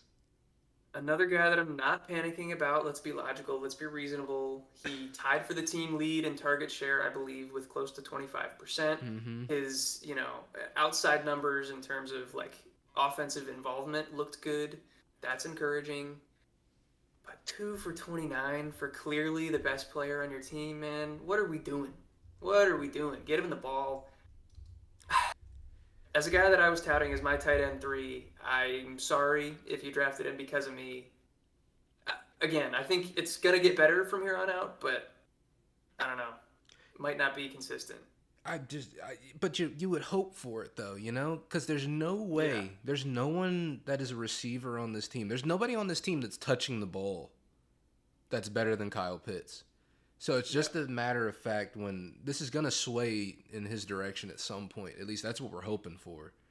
But this was a crazy outing to see. But don't get too scared. Give it some time. You got to wait. But not super encouraging, especially for where people had to draft him at. But you got to start him. You got to just be patient and give it a try. Or you could try to shop him if you want. I wouldn't recommend it. I don't know. I don't think it's going to work out well for you. Yeah. I'd rather hold on to him and see what happens. Yeah, I think a lot of people might hit the panic button, and that's precisely what you don't need to do in this situation. But not super encouraging. All right, so let's move on to the Jets and Ravens game. Biggest takeaways here. Michael Carter, still the lead rusher, at least. Breece Hall did get, I think, 10 targets. He went 6 for 38 in the passing game, 6 rushes as well. So that was encouraging to see, kind of the opposite of what we expected. Michael Carter seemed to be like the third down pass catching back, whereas Breece Hall was going to be the main rusher. What did you think about their split? I thought it was exactly what we were expecting. It's leaning more Michael Carter than Breece Hall, especially in terms of rushing. But I think it's going to end up, like we've talked about before, it's going to end up leaning more Breece Hall. It's going to get 50-50 at a certain point, then probably start leaning more Breece Hall because but I will say, watching this game, Michael Carter performed really well. He did play extremely well. So, I don't think that swap is coming anytime soon. It may not even come if they keep both playing at the same rate, but it might just get to a 50-50 split. Yeah, he looked good. From the pass catcher's perspective, Nobody had like a great game. Elijah Moore dominated the snap share and the target share, I believe, but he finished with 549. Not a great game. Corey Davis, Garrett Wilson were really the only other two pass catchers of note. Braxton Both Berrios had having five kind of, catches as well. yeah, I guess that's fair. 5 for 37. Nobody got in the end zone. Or no, sorry, Tyler Conklin got in the end zone, but he went 4 for 14. Um, Elijah Moore still clearly the one here, even though he didn't finish with the most yards. And I think it's going to be tough for any of these other guys to really have any sort of big games with Joe Flacco at quarterback and this offense being as bad as it is. Yeah, it's the Jets, man. It's we expected a little bit more out of them coming into this season, but it just kind of showing it's going to be more of the same. But at the end of the day, we do it's more of the same, but with better pieces. So like a Brees Hall, Elijah Moore, Corey Davis, Michael Carter. These guys are talented, and they are going to be involved in these offenses. It's just a matter of whether the ball can be distributed out to them well, stuff like that. If game scripts going their way, which I don't see a lot of them going like that. But I Yeah, do see a lot of them being behind and having to throw the ball a lot. So should get a lot of receiving fair. work out of these guys. Yeah, and then we can go to the Ravens side of the ball. Lamar Jackson looked decent. He had a little bit of a tough time passing the ball, 17 for 30, but he went 3 touchdowns, 1 interception. Only ran it 6 times for 17 yards, but still a pretty decent outing for Lamar. Um, the running back situation was kind of interesting. Kenyon Drake, who they signed, days ago, goes 11 for 31, and Mike Davis gets pretty much relegated to the bench. What did you think about that situation? I think it's more of a sign of how things are going to go when they get J.K. Dobbins back. Not to say that J.K. is going to get this, because you would look at this and you would say, oh, okay, so this isn't a committee. You know, you got these guys who fill in every once in a while, but Kenyon Drake was the feature back. I think that once J.K. Dobbins comes back, it is going to be a split between him and Kenyon Drake, with a sprinkle of Okay. Mike Davis, maybe a sprinkle of Justice Hill. He may get relegated to the bench, but I think this team is going to go committee. But this is just a sign of they're going with the best people they can put out on the field at a time, you know. Yeah. And it seems like they're saving people, not saving people. They don't want people to get hurt. Lamar 6 rushes for 17 yards. I saw some people complaining on Twitter they didn't feel like he was running the ball enough. And I was like, that's crazy when they're up. Why would he do that? But Yeah. yeah, yeah. This running back room, I'm not super duper confident about it because while one would say they could look at this and say, oh, Kenyon Drake got the lion's share, so that means when J.K. Dobbins comes back, he's going to be Kenyon Drake, and Kenyon Drake's going to be where Mike Davis is. But I don't see any real reason why they would do that when they've already done this with Kenyon Drake at this point. Yeah. Yeah, I think that's a fair takeaway. I think it's fine. It's hard to find any sort of real confidence from anybody besides Lamar going forward on this team. Rashad Bateman went 259 and 1 touchdown, but as far as his receiving metrics, as far as like target share and snap percentage, he was a lot lower than I expected him to be. He didn't really separate himself too much from all the bunch of guys behind him like Devin Duvernay and Demarcus Robinson. Devin Duvernay got in the end zone twice, 4 for 54. He's going to be involved, but I'm certainly not expecting 2 touchdowns every week. Mark Andrews went 5 for 52. For a tight end, that's pretty good. Maybe a little bit disappointing for Mark Andrews owners, but yeah. Are you concerned about Rashad Bateman going forward? I'm not concerned per se. I think it's just one of those. It was a game where they were up. They really weren't throwing the ball a whole lot to begin with, and Yeah. the fact that he did get the ball. I don't. What was his target share like? I actually didn't look at the breakdown for the stats for this one Let's see if I can pull it up. because I feel like he only had 2 catches for 60 yards and a touchdown, which doesn't really show a whole lot of consistency. But I do believe in Rashad Bateman as a player and as an athlete. And the fact that he is a good player and he is somebody that Lamar Jackson likes. I just don't know how many times he was actually targeted. Yeah, I'm pulling it up on Player Profiler right now. I want to say his snap percentage was only in like the 60s, the 60% range, which for like the clear wide receiver one is a lot less than you want to see. Mm-hmm. Um, 20, oh And he yeah, I had have the five 2021 on here. targets. 5 targets for 2 receptions. Yeah.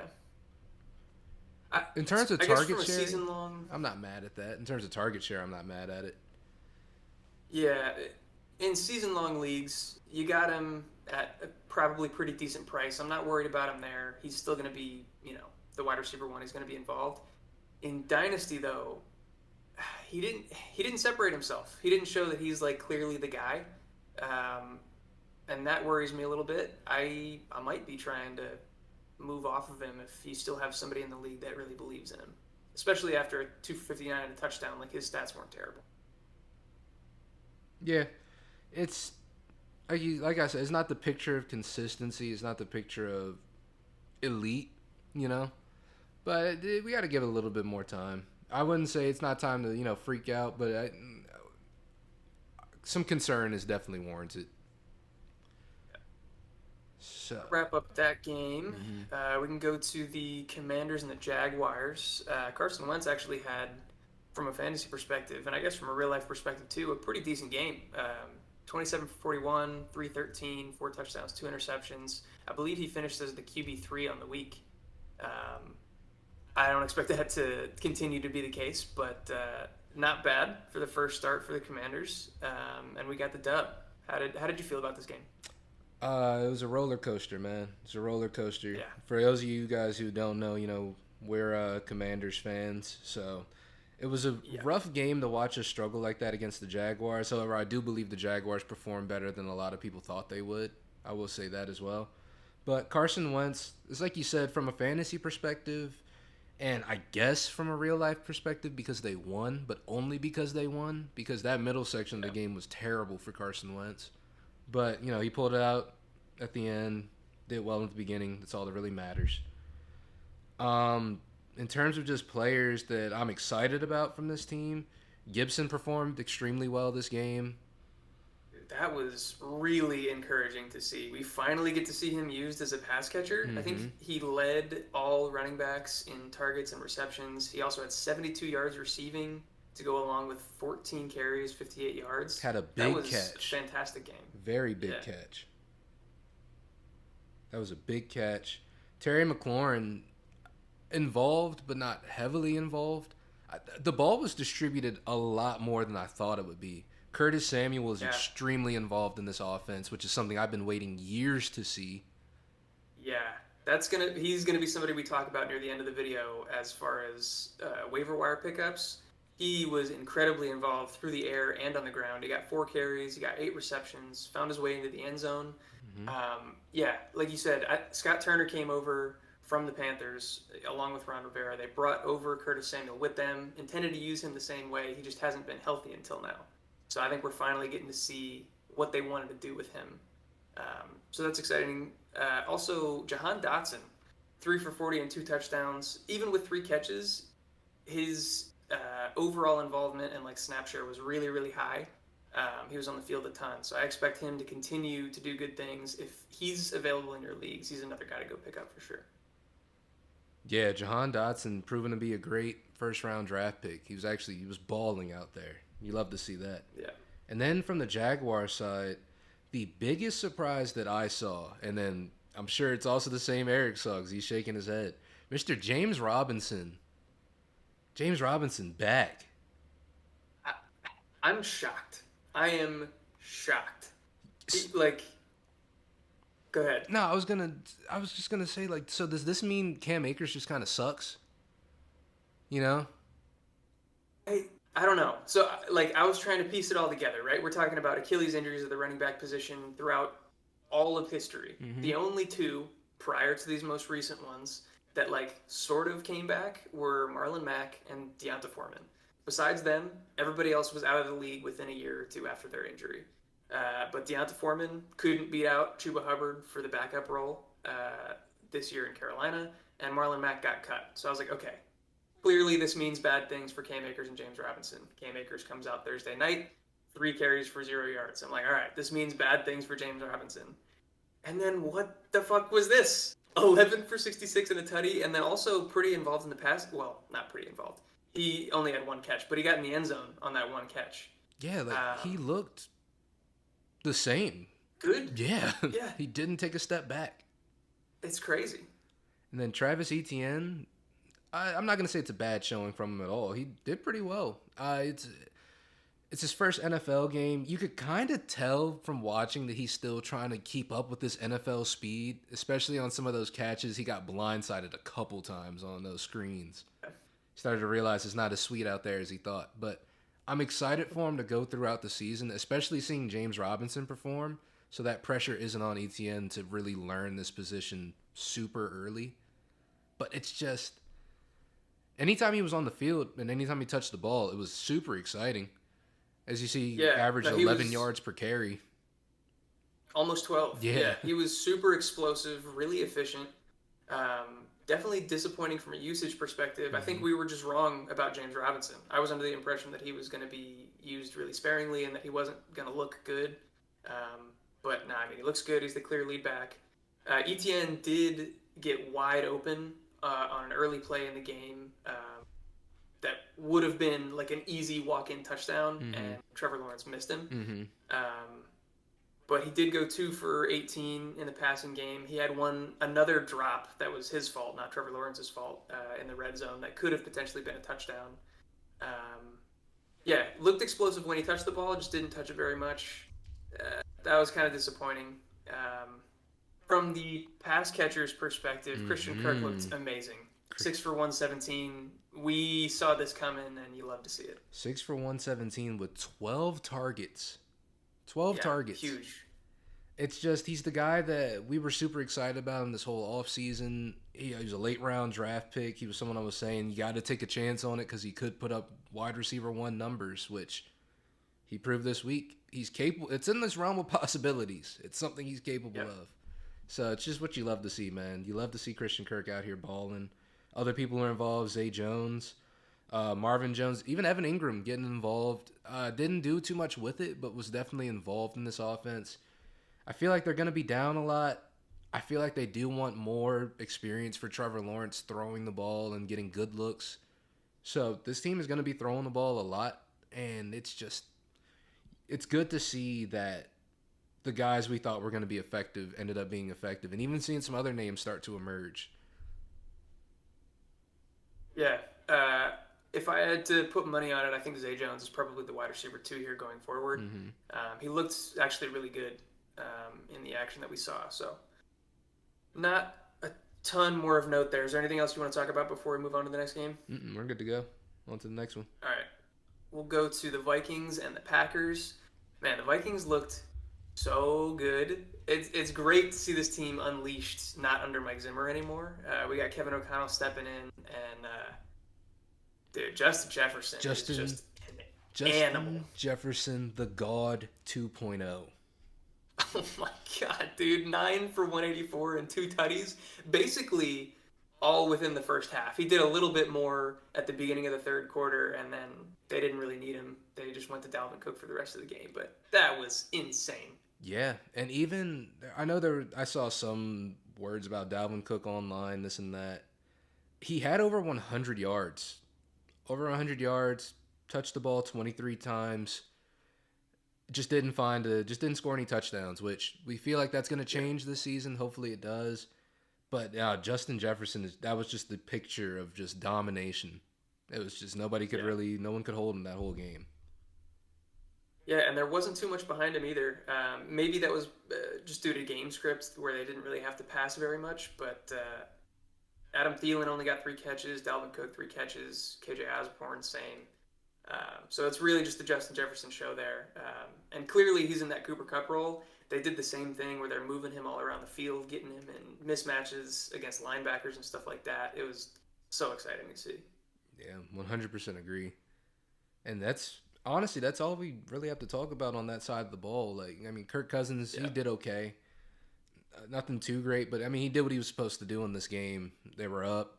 Wasn't really too much to be said. And now Aaron Rodgers, on the other hand, Probably spending too much time podcasting. Should spend more time building up rapport with one of these receivers because this was not going well. The running No. backs did extremely well though, except well, AJ Dillon did extremely well. Aaron Jones, Yeah. kind of iffy. Yeah. I wouldn't hit the panic button on this Green Bay team super early. They did the same thing to start off last year, getting smoked by the Saints 38-3. I expect this team to kind of figure it out going forward. But I don't know what it's going to look like for the pass catchers. Romeo Dubs was the leading receiver in the wide receiver core. AJ Dillon was actually the leading receiver on the team. Yeah, AJ Dillon, super involved, 10 carries, 45 yards, and a touchdown. Also the leading receiver. Aaron Jones surprisingly didn't get as much passing work as I kind of thought he would. He only got 3 receptions. What's your take on their backfield? Yeah, it's right now as it stands. If I were to say, super early predictions week 1, it looks like AJ Dillon is the leading back in this backfield right now. I want to see more out of Aaron Jones. It was weird to not see him get more work, even rushing. Like he was averaging 9.8 per carry, which I'm pretty sure one of those was a Crazy. pretty big run.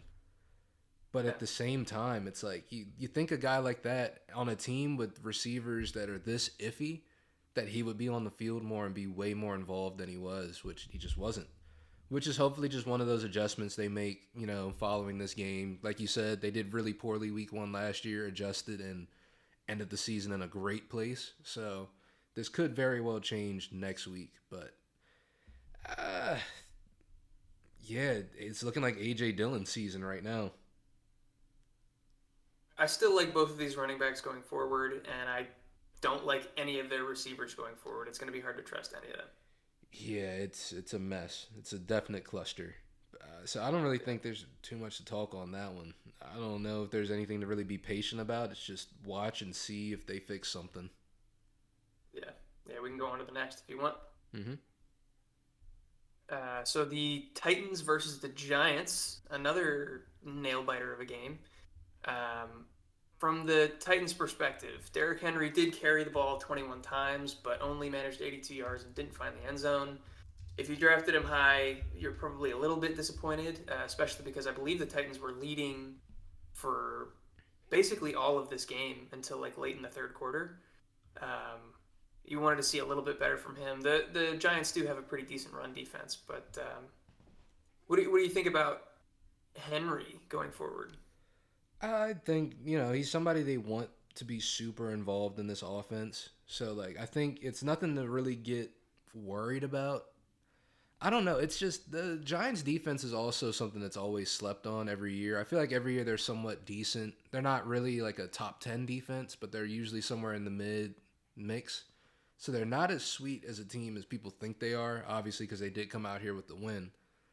But Derrick Henry is just somebody to stay patient on. I think he'll end up catching his stride soon, especially when Malik Willis is playing quarterback for this team. So Gotta throw that in there every time. Yeah, because fuck Ryan Tannehill. But I think Derrick Henry, I think he's going to catch his stride at some point soon. Yeah. For the pass catchers, Dontrell Hilliard, the backup to Derrick Henry, caught 3 balls for 61 yards and 2 touchdowns. That was pretty surprising. He looked like they're going to get him involved in the passing game quite a bit. So maybe worth a pickup. I don't expect him to do anywhere close to this on a week-to-week basis, but worth monitoring. The rest of the pass catchers were kind of weird. Kyle Phillips ended up leading this team in receptions, 6 for 66. Yeah. Traylon Burks, 3 for 55. Robert Woods only got 1 catch for 13 yards. Yeah, I'm not sure what to think here. My Robert Woods clear number 1 take is not looking great. Not going to lie. It's just Traylon Burks actually performed extremely well compared to how I thought he was going to week 1. Even though he only had 5 targets, 3 catches, like we said. A lot of those are actually I'm going to say 2 of those were closer to the end zone as well.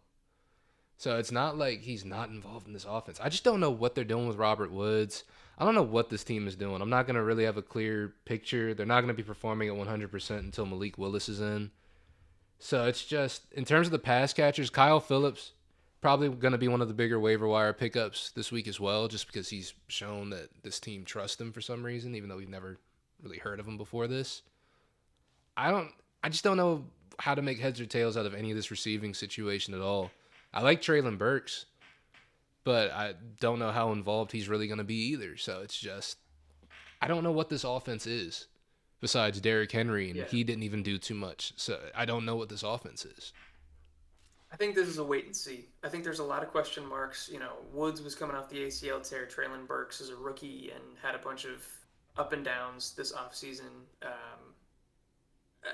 I think we wait and see and try to figure it out. I'm not expecting Kyle Phillips to lead the team in targets every week. If he does, and I eat my words, that's fine. I don't think he's a super high upside play. If anybody has the upside, it's probably Burks, but I would temper expectations, at least in the short term, for that offense as a whole, really. Yeah, I 100% agree with that sentiment. So I don't think there's too much to say about the Titans left, but But then, on the other side of the ball, bro, talk to me, baby. Who is it? bro, Mr. Barkley's back. Saquon Barkley, baby. Holy shit. He's Let's go, back. dude. Saquon came back in the best of ways we could have ever imagined. Our take on Saquon might even be not great, honestly, because I think we eventually put him at our RB6, said he was definitely a top 10 running back. He might finish as the RB1. He might finish as one. He might. We were too low. We were so high and we were still too low, bro. I love to see it from Saquon. Honestly, yeah, as far as like rest of season, JT and him are probably the top two going forward. Yeah, until He somebody looked proves fantastic, man. otherwise. Until someone proves otherwise, that's who my top two are right there. JT and Saquon. Saquon, 164 on the ground, off 18 carries. 164 off 18 carries, one touchdown, 6 catches, 30 yards. I'm sorry, 6 of them. Super involved. He is super this involved offense. in every aspect of the game. I want to know what it was he said at halftime, because it had to be something along the lines of "I'm winning this game," because he literally carried this team to a win. He did. Yeah. There, honestly, outside of Saquon Barkley, there's not a ton to talk about here. But yeah, we just needed to rant about that. Absolutely love Saquon Barkley. Love that he's coming around back to his old self. That was great to see. Hell yeah. Sterling Shepard, off of the Achilles tear, goes 2 for 71, a touchdown on kind of like a long broken play. I don't know what to make of this receiver core. Also, Daniel Jones just, still sucks. So, going to be hard to ask for anything consistent out of these guys. So I will say Richie James looked pretty good in terms of just somebody who was getting targeted and catching the ball. He looked decent. But like you said, there's nobody to really get excited about. I haven't heard great reports after this game about Kadarius Toney either. Yeah, he only got 7 snaps the entire game. I think the one touch that he had, or he had 2 touches, which were both carries, surprisingly, but he had a huge rush, and then they basically sat him the rest of the game. Really weird. He's clearly explosive, clearly effective, but they don't want to play him. Not sure what's going on there.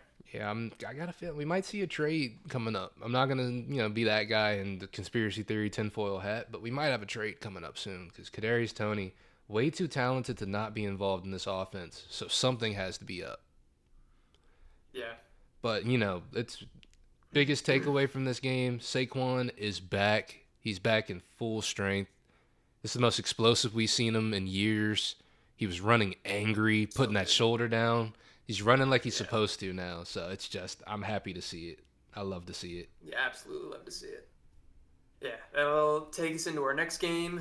We got the Chargers and the Raiders. This was lower scoring than I expected it to be. Justin Herbert still found a way to have a pretty decent game, 26 for 34, 279 and 3 touchdowns. A little bit of a disappointment for Austin Eckler. He only had 36 yards on 14 carries, and also I don't believe he caught He caught 4 passes for 36 yards. So like he's 36. I guess that's decent. It's just a pedestrian day. Not even pedestrian. It's below pedestrian for Austin Eckler. Yeah. You expect him to be really efficient with his touches and to get a lot of, red zone opportunities. He got neither of those this game. I'm not hitting the panic button by any means. This offense is still going to be great. He's still a great player. Just a down week for him this week. And if we want to talk about some disappearing acts, Mr. Mike Williams. Ugh. I Ugh. got no idea what happened. He finished the game with 2 catches, 10 yards. Keenan Allen was hurt the entire second half, and he didn't really get it. He didn't get his first catch until the second half. I'm pretty sure he got both of those catches Yeah. for 10 yards. It's I don't. I don't know what was good with that. His snap share was super high. He led the team in snap share. He was on the field for damn near every pass attempt that Justin Herbert had. They just didn't look his way. Even when Keenan Allen, like you said, he went down early in the game, who, by the way, looked great. He was getting heavily targeted early on. Yeah, my bad, y'all. I was super high on Mike Williams. I expect that to, turn around. I'm not panicking there either, but that was a rough look for week 1. Yeah, that one kind of hurt. And it really hurt to see like Mike Williams not do well, but then like DeAndre Carter, 3 catches, 64 yards and a touchdown. Yeah, And Gerald Everett, the guy that I like to talk as much trash as I do about, 3 catches, 54 yards and a touchdown. Now Donald Parham wasn't playing as well. He was out injured. yeah, But yeah, it's just it's weird. It's weird to see. yeah. I don't know how to make You heads bring or up Gerald tails out of Everett. it. Huh? I was just gonna say you brought up Gerald Everett. I think as long as Donald Parham is out of the lineup, I think he's a really good tight end streamer. I think he's got super high upside. He was really involved yesterday or 2 days ago, Sunday. Yeah, I agree. He's there. As long as they're not throwing the ball to Mike Williams, I'm sure he's going to be a great option. I Yeah, need to see that change, and I think we will. I think Mike Williams is, one, too talented for that to change. Two, I think they're paying him too much for that to not change, yeah, or for that to not change, and it's just he's got too much opportunity for that to not change. So yeah. we'll see going into Brighter days next ahead week, for him. huh? I said brighter days ahead for him. Yeah, For sure. brighter days ahead, greener pastures. Everything will be okay. Now, looking at the Raiders side of the ball, Derek Carr, he kind of struggled a little bit. He struggled a little bit. Not a great game, not a terrible game either, but he did well enough to support Devontae Adams through 10 catches, 141 yards, and a touchdown. Derek Carr completed 22 passes.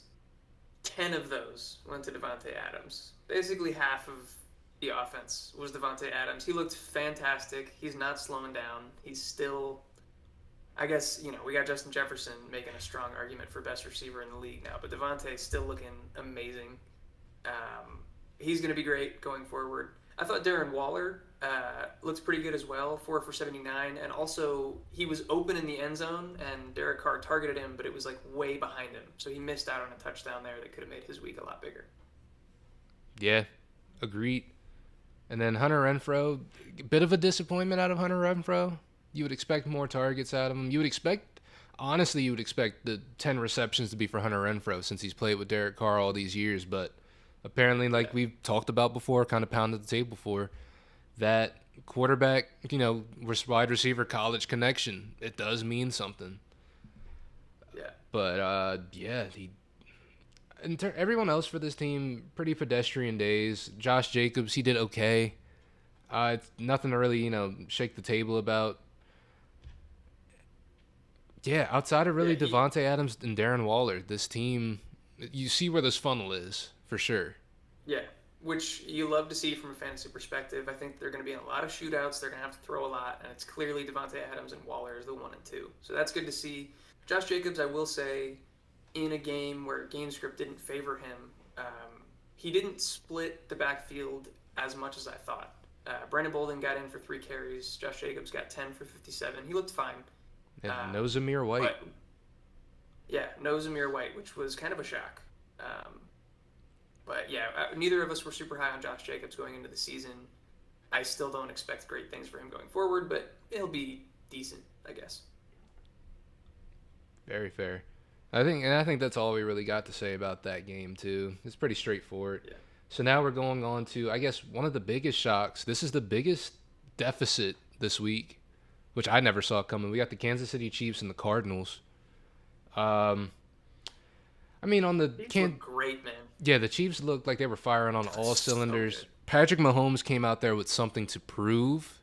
I think he's seen all the tweets. He's seen all the analysts saying that, oh, he doesn't have Tyreek Hill anymore. He's not going to be great.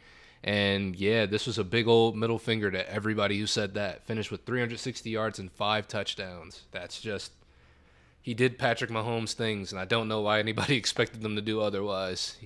He's that guy. QB1 on the week, too. That was a big performance. Yeah, that's a huge one. And then in terms of just, the skill players, I'm gonna have to eat crow. I'm gonna have to eat crow. I don't think I'm gonna have to do it again. I'm gonna stay on my soapbox. I'm not gonna switch Yeah. perspectives. But Clyde Yeah. Edwards-Helaire came out here, balled out, had 3 catches, 2 touchdowns, which not the most sustainable thing in the world. But when you play for the Chiefs, literally anything can happen. He had 7 rushes for 42 yards, which is actually a pretty good rushing split. Average 6 yards per carry, no touchdowns there. It's Clyde came out here, he did his thing, man. I can't hate on him. He came out here, he did his thing, he scored twice. I don't think he's gonna do that every week. I know he's not gonna do that every week. But yeah, it was a good showing from him week 1. So yeah, kudos to him. Travis Kelsey, he came out and did Travis Kelsey things. He did what he was supposed to do. So good.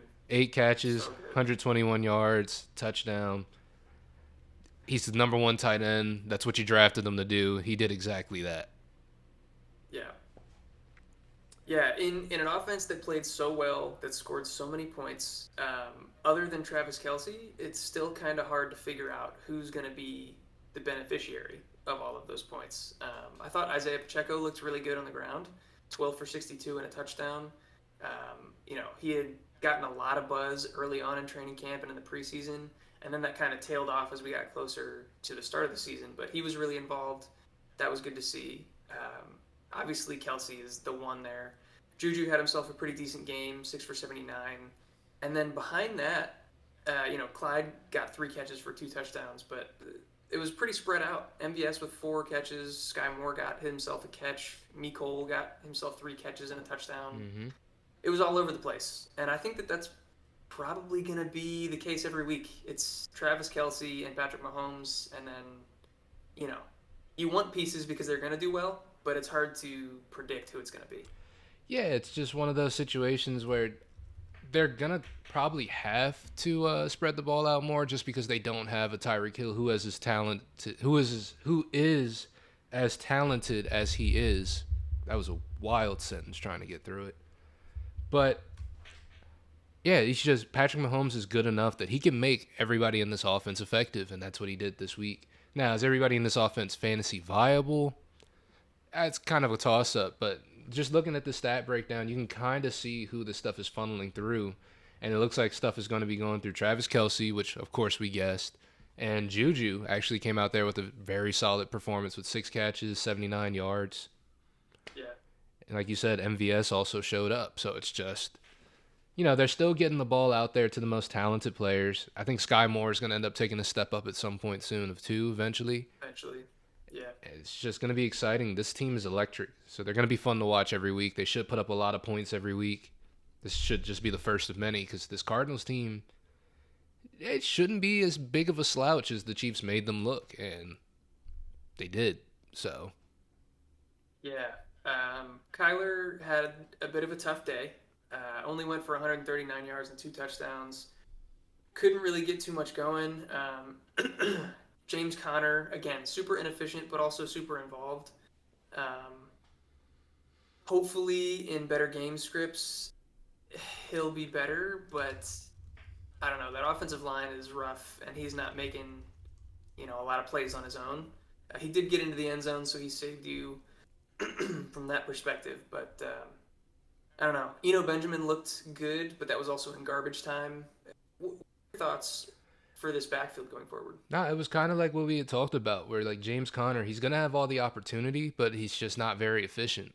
So you've got a touchdown dependent running back, and there's nothing about this stat breakdown that doesn't show you anything but that. He's touchdown dependent, which isn't a bad thing, because this offense should perform better than they did, but this past You would week, think, yeah. they just didn't perform too well. And in terms of, I guess, the backfield itself, I do see Benjamin being a little bit involved. Like, he may even end up taking more of sort of that Chase Edmonds role because he does work in the passing game as well.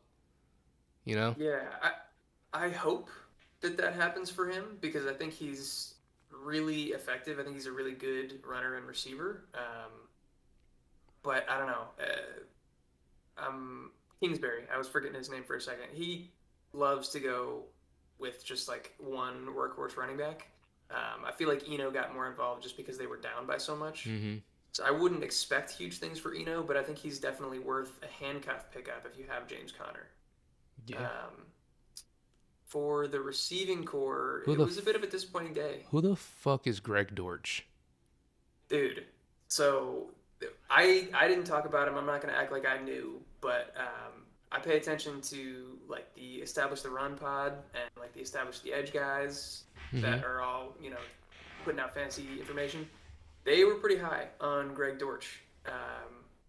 Okay. Now, DeAndre Hopkins, when he comes back, Greg Dortch will probably be wiped off the map. But 7 receptions for 63 yards and just a ton of involvement.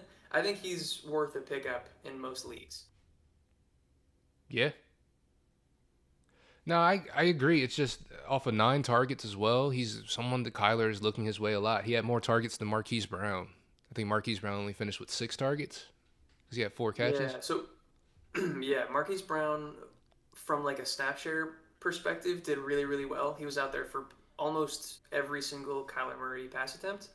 Um, but just the way that this game went, Greg Dortch was playing in the slot where Marquise Brown was playing out wide, and Kyler had no protection. He was getting heat put on him immediately, and so he was just getting it out in those short yardage situations to Greg Dortch.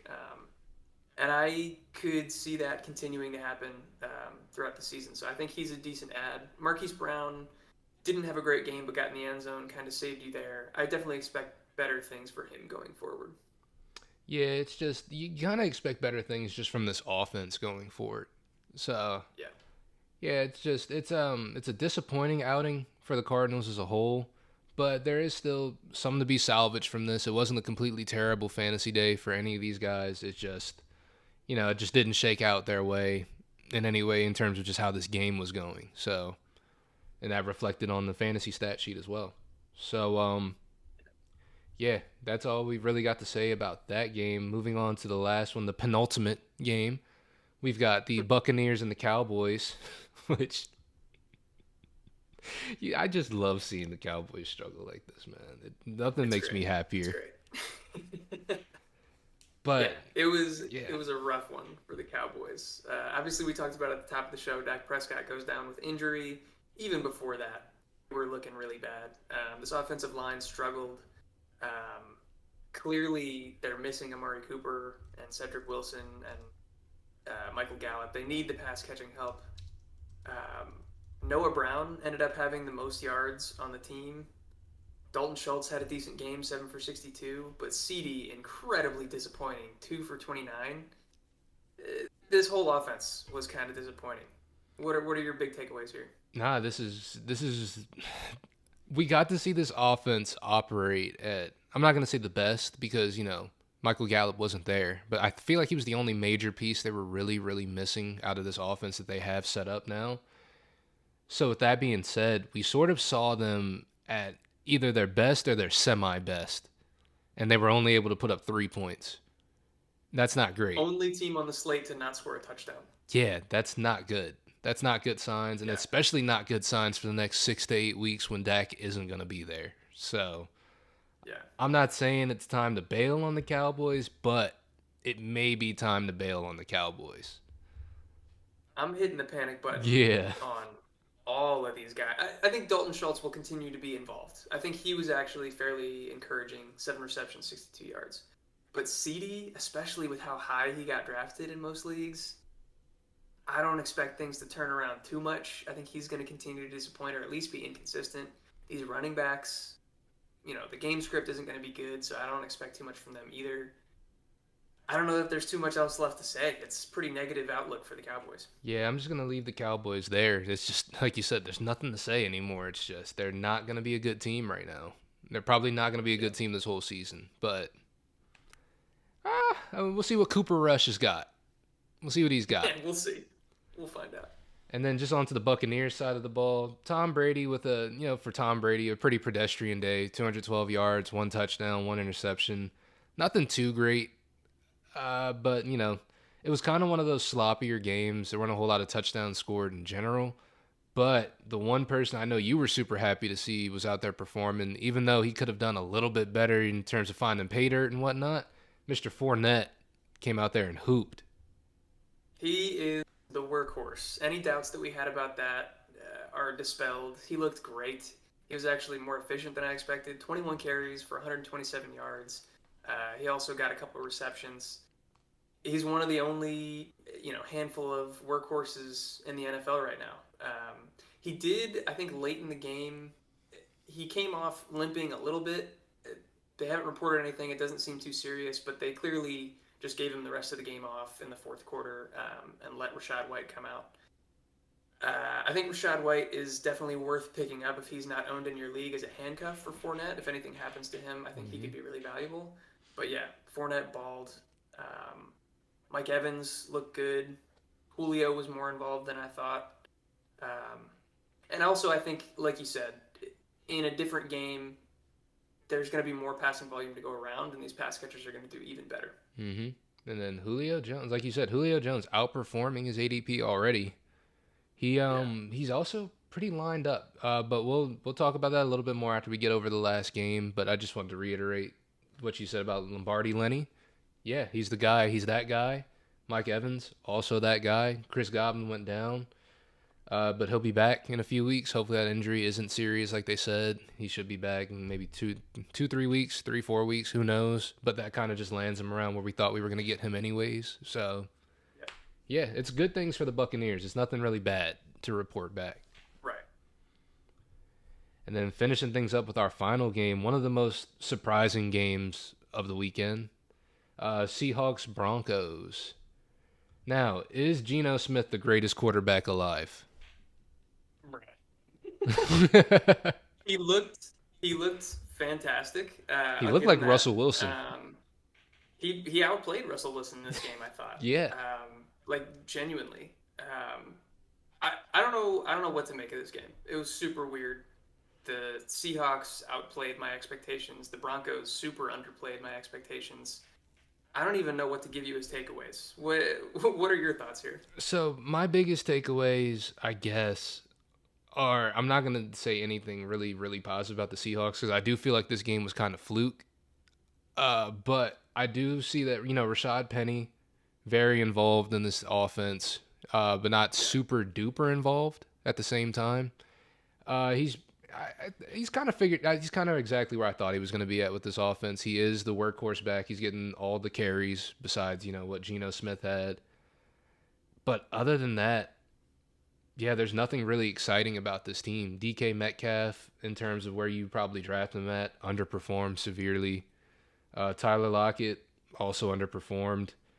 You really only came out of this game with some great production if you started Will Dissly or Colby Parkinson, and I don't think anybody did that. So, Yeah, unless you're taking DFS shots, I don't think anybody were putting those guys in their lineup. yeah, so it's just one of those. I don't have too much positive to take away on the Seahawks perspective, except they do like Rashad Penny, and while Kenneth Walker's hurt, he is the guy. It's just what kind of games are they going to be in? Because I feel like all their games are going to be either they're going to be down or they're going to be super tight like this, and those aren't the best environments for beating a good run game. So, Yeah, I don't have too much left to say there. It was a weird game all around, and like you said, there wasn't a clear, I don't know, fantasy option for the Seahawks even. But from the Broncos' perspective, who we had high hopes for, who we thought were going to be much better from a fantasy perspective, pretty disappointing. Russell Wilson did go for 340 yards and a touchdown, but looked strange. He was throwing a ton to his running backs. He started the game without throwing to his receivers, I think, for almost like a pretty good portion of the first half. Mm-hmm. That was weird to see. I guess encouraging for Javonte Williams. He got 11 catches on top of his 7 rushes, so that was nice. I don't know. What are you thinking here for the Broncos? Yeah. In terms of the receiving, everything was sort of surprising to me, especially early on in the game. Andrew Beck was huge early on. Had 2 big completions. I Yeah, don't know who the hell he is, and yeah. looked like running out Hadn't of the heard of him fullback before. spot too. Yeah, I don't expect that to happen every week. That's for sure. But Jerry Judy took a huge step up from what I expected. Off one of them was off a pretty big pass completion though, in terms of all the yeah, yards that he got in the touchdown. It came off a big completion. I don't exactly expect that every week. It's like you said, Russell didn't really like. It was weird because he was sitting in a spot where he looked comfortable, but he also didn't look comfortable. But I also would attribute some of that to the play calling that this team had, especially how they managed the end of that game. That kind of opened it up to me that, oh, okay, so this play calling might be really bad on this team. yeah. It might just be Nathaniel Hackett's a first-time play caller, first-time head coach. Wait, is he a first-time play caller? Was he the OC? Daniel I think Hackett. he was the OC with Green Bay, but I'm pretty sure LaFleur was the one that was actually calling the plays. It So sounds yeah, the accurate. the game management at the end was rough. The fact that they had 3 timeouts and didn't call one, and then kicked a field goal instead of giving Russell Wilson the ball on fourth down, it was a shit show. Um, I do think that there's still probably brighter days ahead, but it's tough to say that when they go up against the Seahawks, which I didn't think was going to be a tough matchup for them.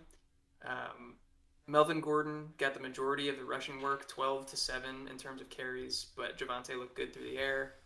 Judy got the one big catch and a touchdown, so he had a great week. Cortland Sutton went 4 for 72. I thought he looked good on the field. They just didn't go his way quite as much as I had hoped.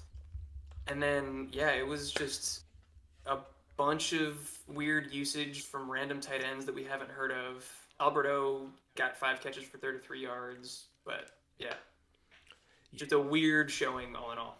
Yeah, it's just a strange game, strange showing. I honestly, I kind of have to believe that brighter days are ahead because I believe in Russell Wilson. I believe that he's going to make something happen out of this because he's been doing it in Seattle. But this was Yeah, definitely like not a great sign. But Javante Williams with 11 receptions is insane. I actually didn't know he had that many catches. yeah, That's yeah, that was insanity. pretty huge for him. But yeah, Yeah, so unless you have anything else to talk about there, I think that'll wrap up our week 1 recap. Thank you for sticking with us. I know that that was a long one, but we got through all of it. And I think we'll wrap up here with kind of our top waiver wire targets for you guys going into next week. yeah, Um, something quick and dirty, get you in and out, let you know who you should be looking for. yeah, so I'll start. For me, Jeff Wilson and Curtis Samuel definitely top my list. If those guys are available in your leagues, I think Jeff Wilson walks into the starting running back role for the 49ers for the foreseeable future. It could be a while until Elijah Mitchell comes back. And Curtis Samuel was just super heavily involved in both the receiving and passing game in Washington. Who knows if he can stay healthy, but if he is healthy and on the field, I think he's definitely worth a pickup. Yeah, and Curtis Samuel, like you said, he's gonna be available. He's gonna be available. He's available. He's only rostered in 8.7% of leagues, so definitely put in a Yeah, claim for that. Spend some fab if you got to. I would go for it because it's looking like he's gonna be heavily involved as long as he's healthy. Robbie Anderson is another person I'm saying that people should pick up, just based on the performance. He's rostered in 37% of leagues. It's just we don't know what this Panthers team looks like. We don't know if they're going to be good or not, but all things indicate right now, at least, that Robbie Anderson's going to be involved. If that's going to be the case in the future, I'm not too sure. I wouldn't blow your budget on it, but somebody to look into, maybe even pick up afterwards if people don't trust in him. And another person to look into is also Mr. Julio Jones. He's going to be having some real he's estate there. shared Yeah, up in that offense. Tom Brady likes him a lot. I think Tom Brady kind of wants him to be one of the guys in this offense too. yeah, yeah. I don't disagree. Yeah, so those are my 2 major ones. And then for the tight end position, as we talked about earlier, as long as Donald Parham isn't playing, Greg or Gerald Everett gonna be a good look in the tight end spot. Possible looks at Taysom Hill, depending on how the Saints keep using him. Yeah, it feels weird to say it, but I agree with you there. Um, I have the same takes for tight end, and then for some kind of like deeper league stashes, I think Greg Dortch is worth a pickup. Jalen Warren is probably worth a pickup in all leagues, just because if Najee is out, he's going to be the running back one, and the last two, Isaiah Pacheco, if he's available in any of your leagues, definitely worth a pickup, and Jordan Mason, just in case we're wrong about Jeff Wilson being the number one there in San Francisco, because you never really know with that backfield. Yeah, because last year we assumed it was going to be Trey Sermon, and it was Elijah Mitchell. Yeah. So, yeah. Yeah, and then TDP got the healthy scratch. He was benched this game. Looks So like he's in the Trey Sermon house. all sorts of weird stuff going on there. But yeah, I guess with that being said, you guys, we're going into this season. We're finally in the football season, finally got week 1 out of the way. We're kind of getting a picture of how these teams are going to look. So we got more of a picture going into tomorrow for our weekly sit starts. And for those of you who are interested in knowing who won or lost that, tune in to tomorrow's episode. Or you can just look back at last week's episode and you'll figure it out from that. You can take your own tally. But, yeah, got some fun stuff lined up. Yeah. Yeah, check us out tomorrow. We'll be putting that out soon for our sit starts. And yeah, hopefully we get more good football coming up this weekend. And I don't know, you got anything else left to say to the people, Will? Nah, man, if you made it this far in the video, appreciate you. Hope you learned something. We definitely learned a lot. So like. Yep. Make sure you give us a like, comment, subscribe, show some love. We've been getting a lot of good amount of comments, like with people asking, start sits, team questions. Feel free. Seriously, we're here. We'll answer any of those the best that we can. We may not always be right, though. I will say that. But we're going to do our best to be right. We're always going to tell you what we would do for ourselves. You know what I'm saying? So, with that being said, we love you guys. Appreciate you watching.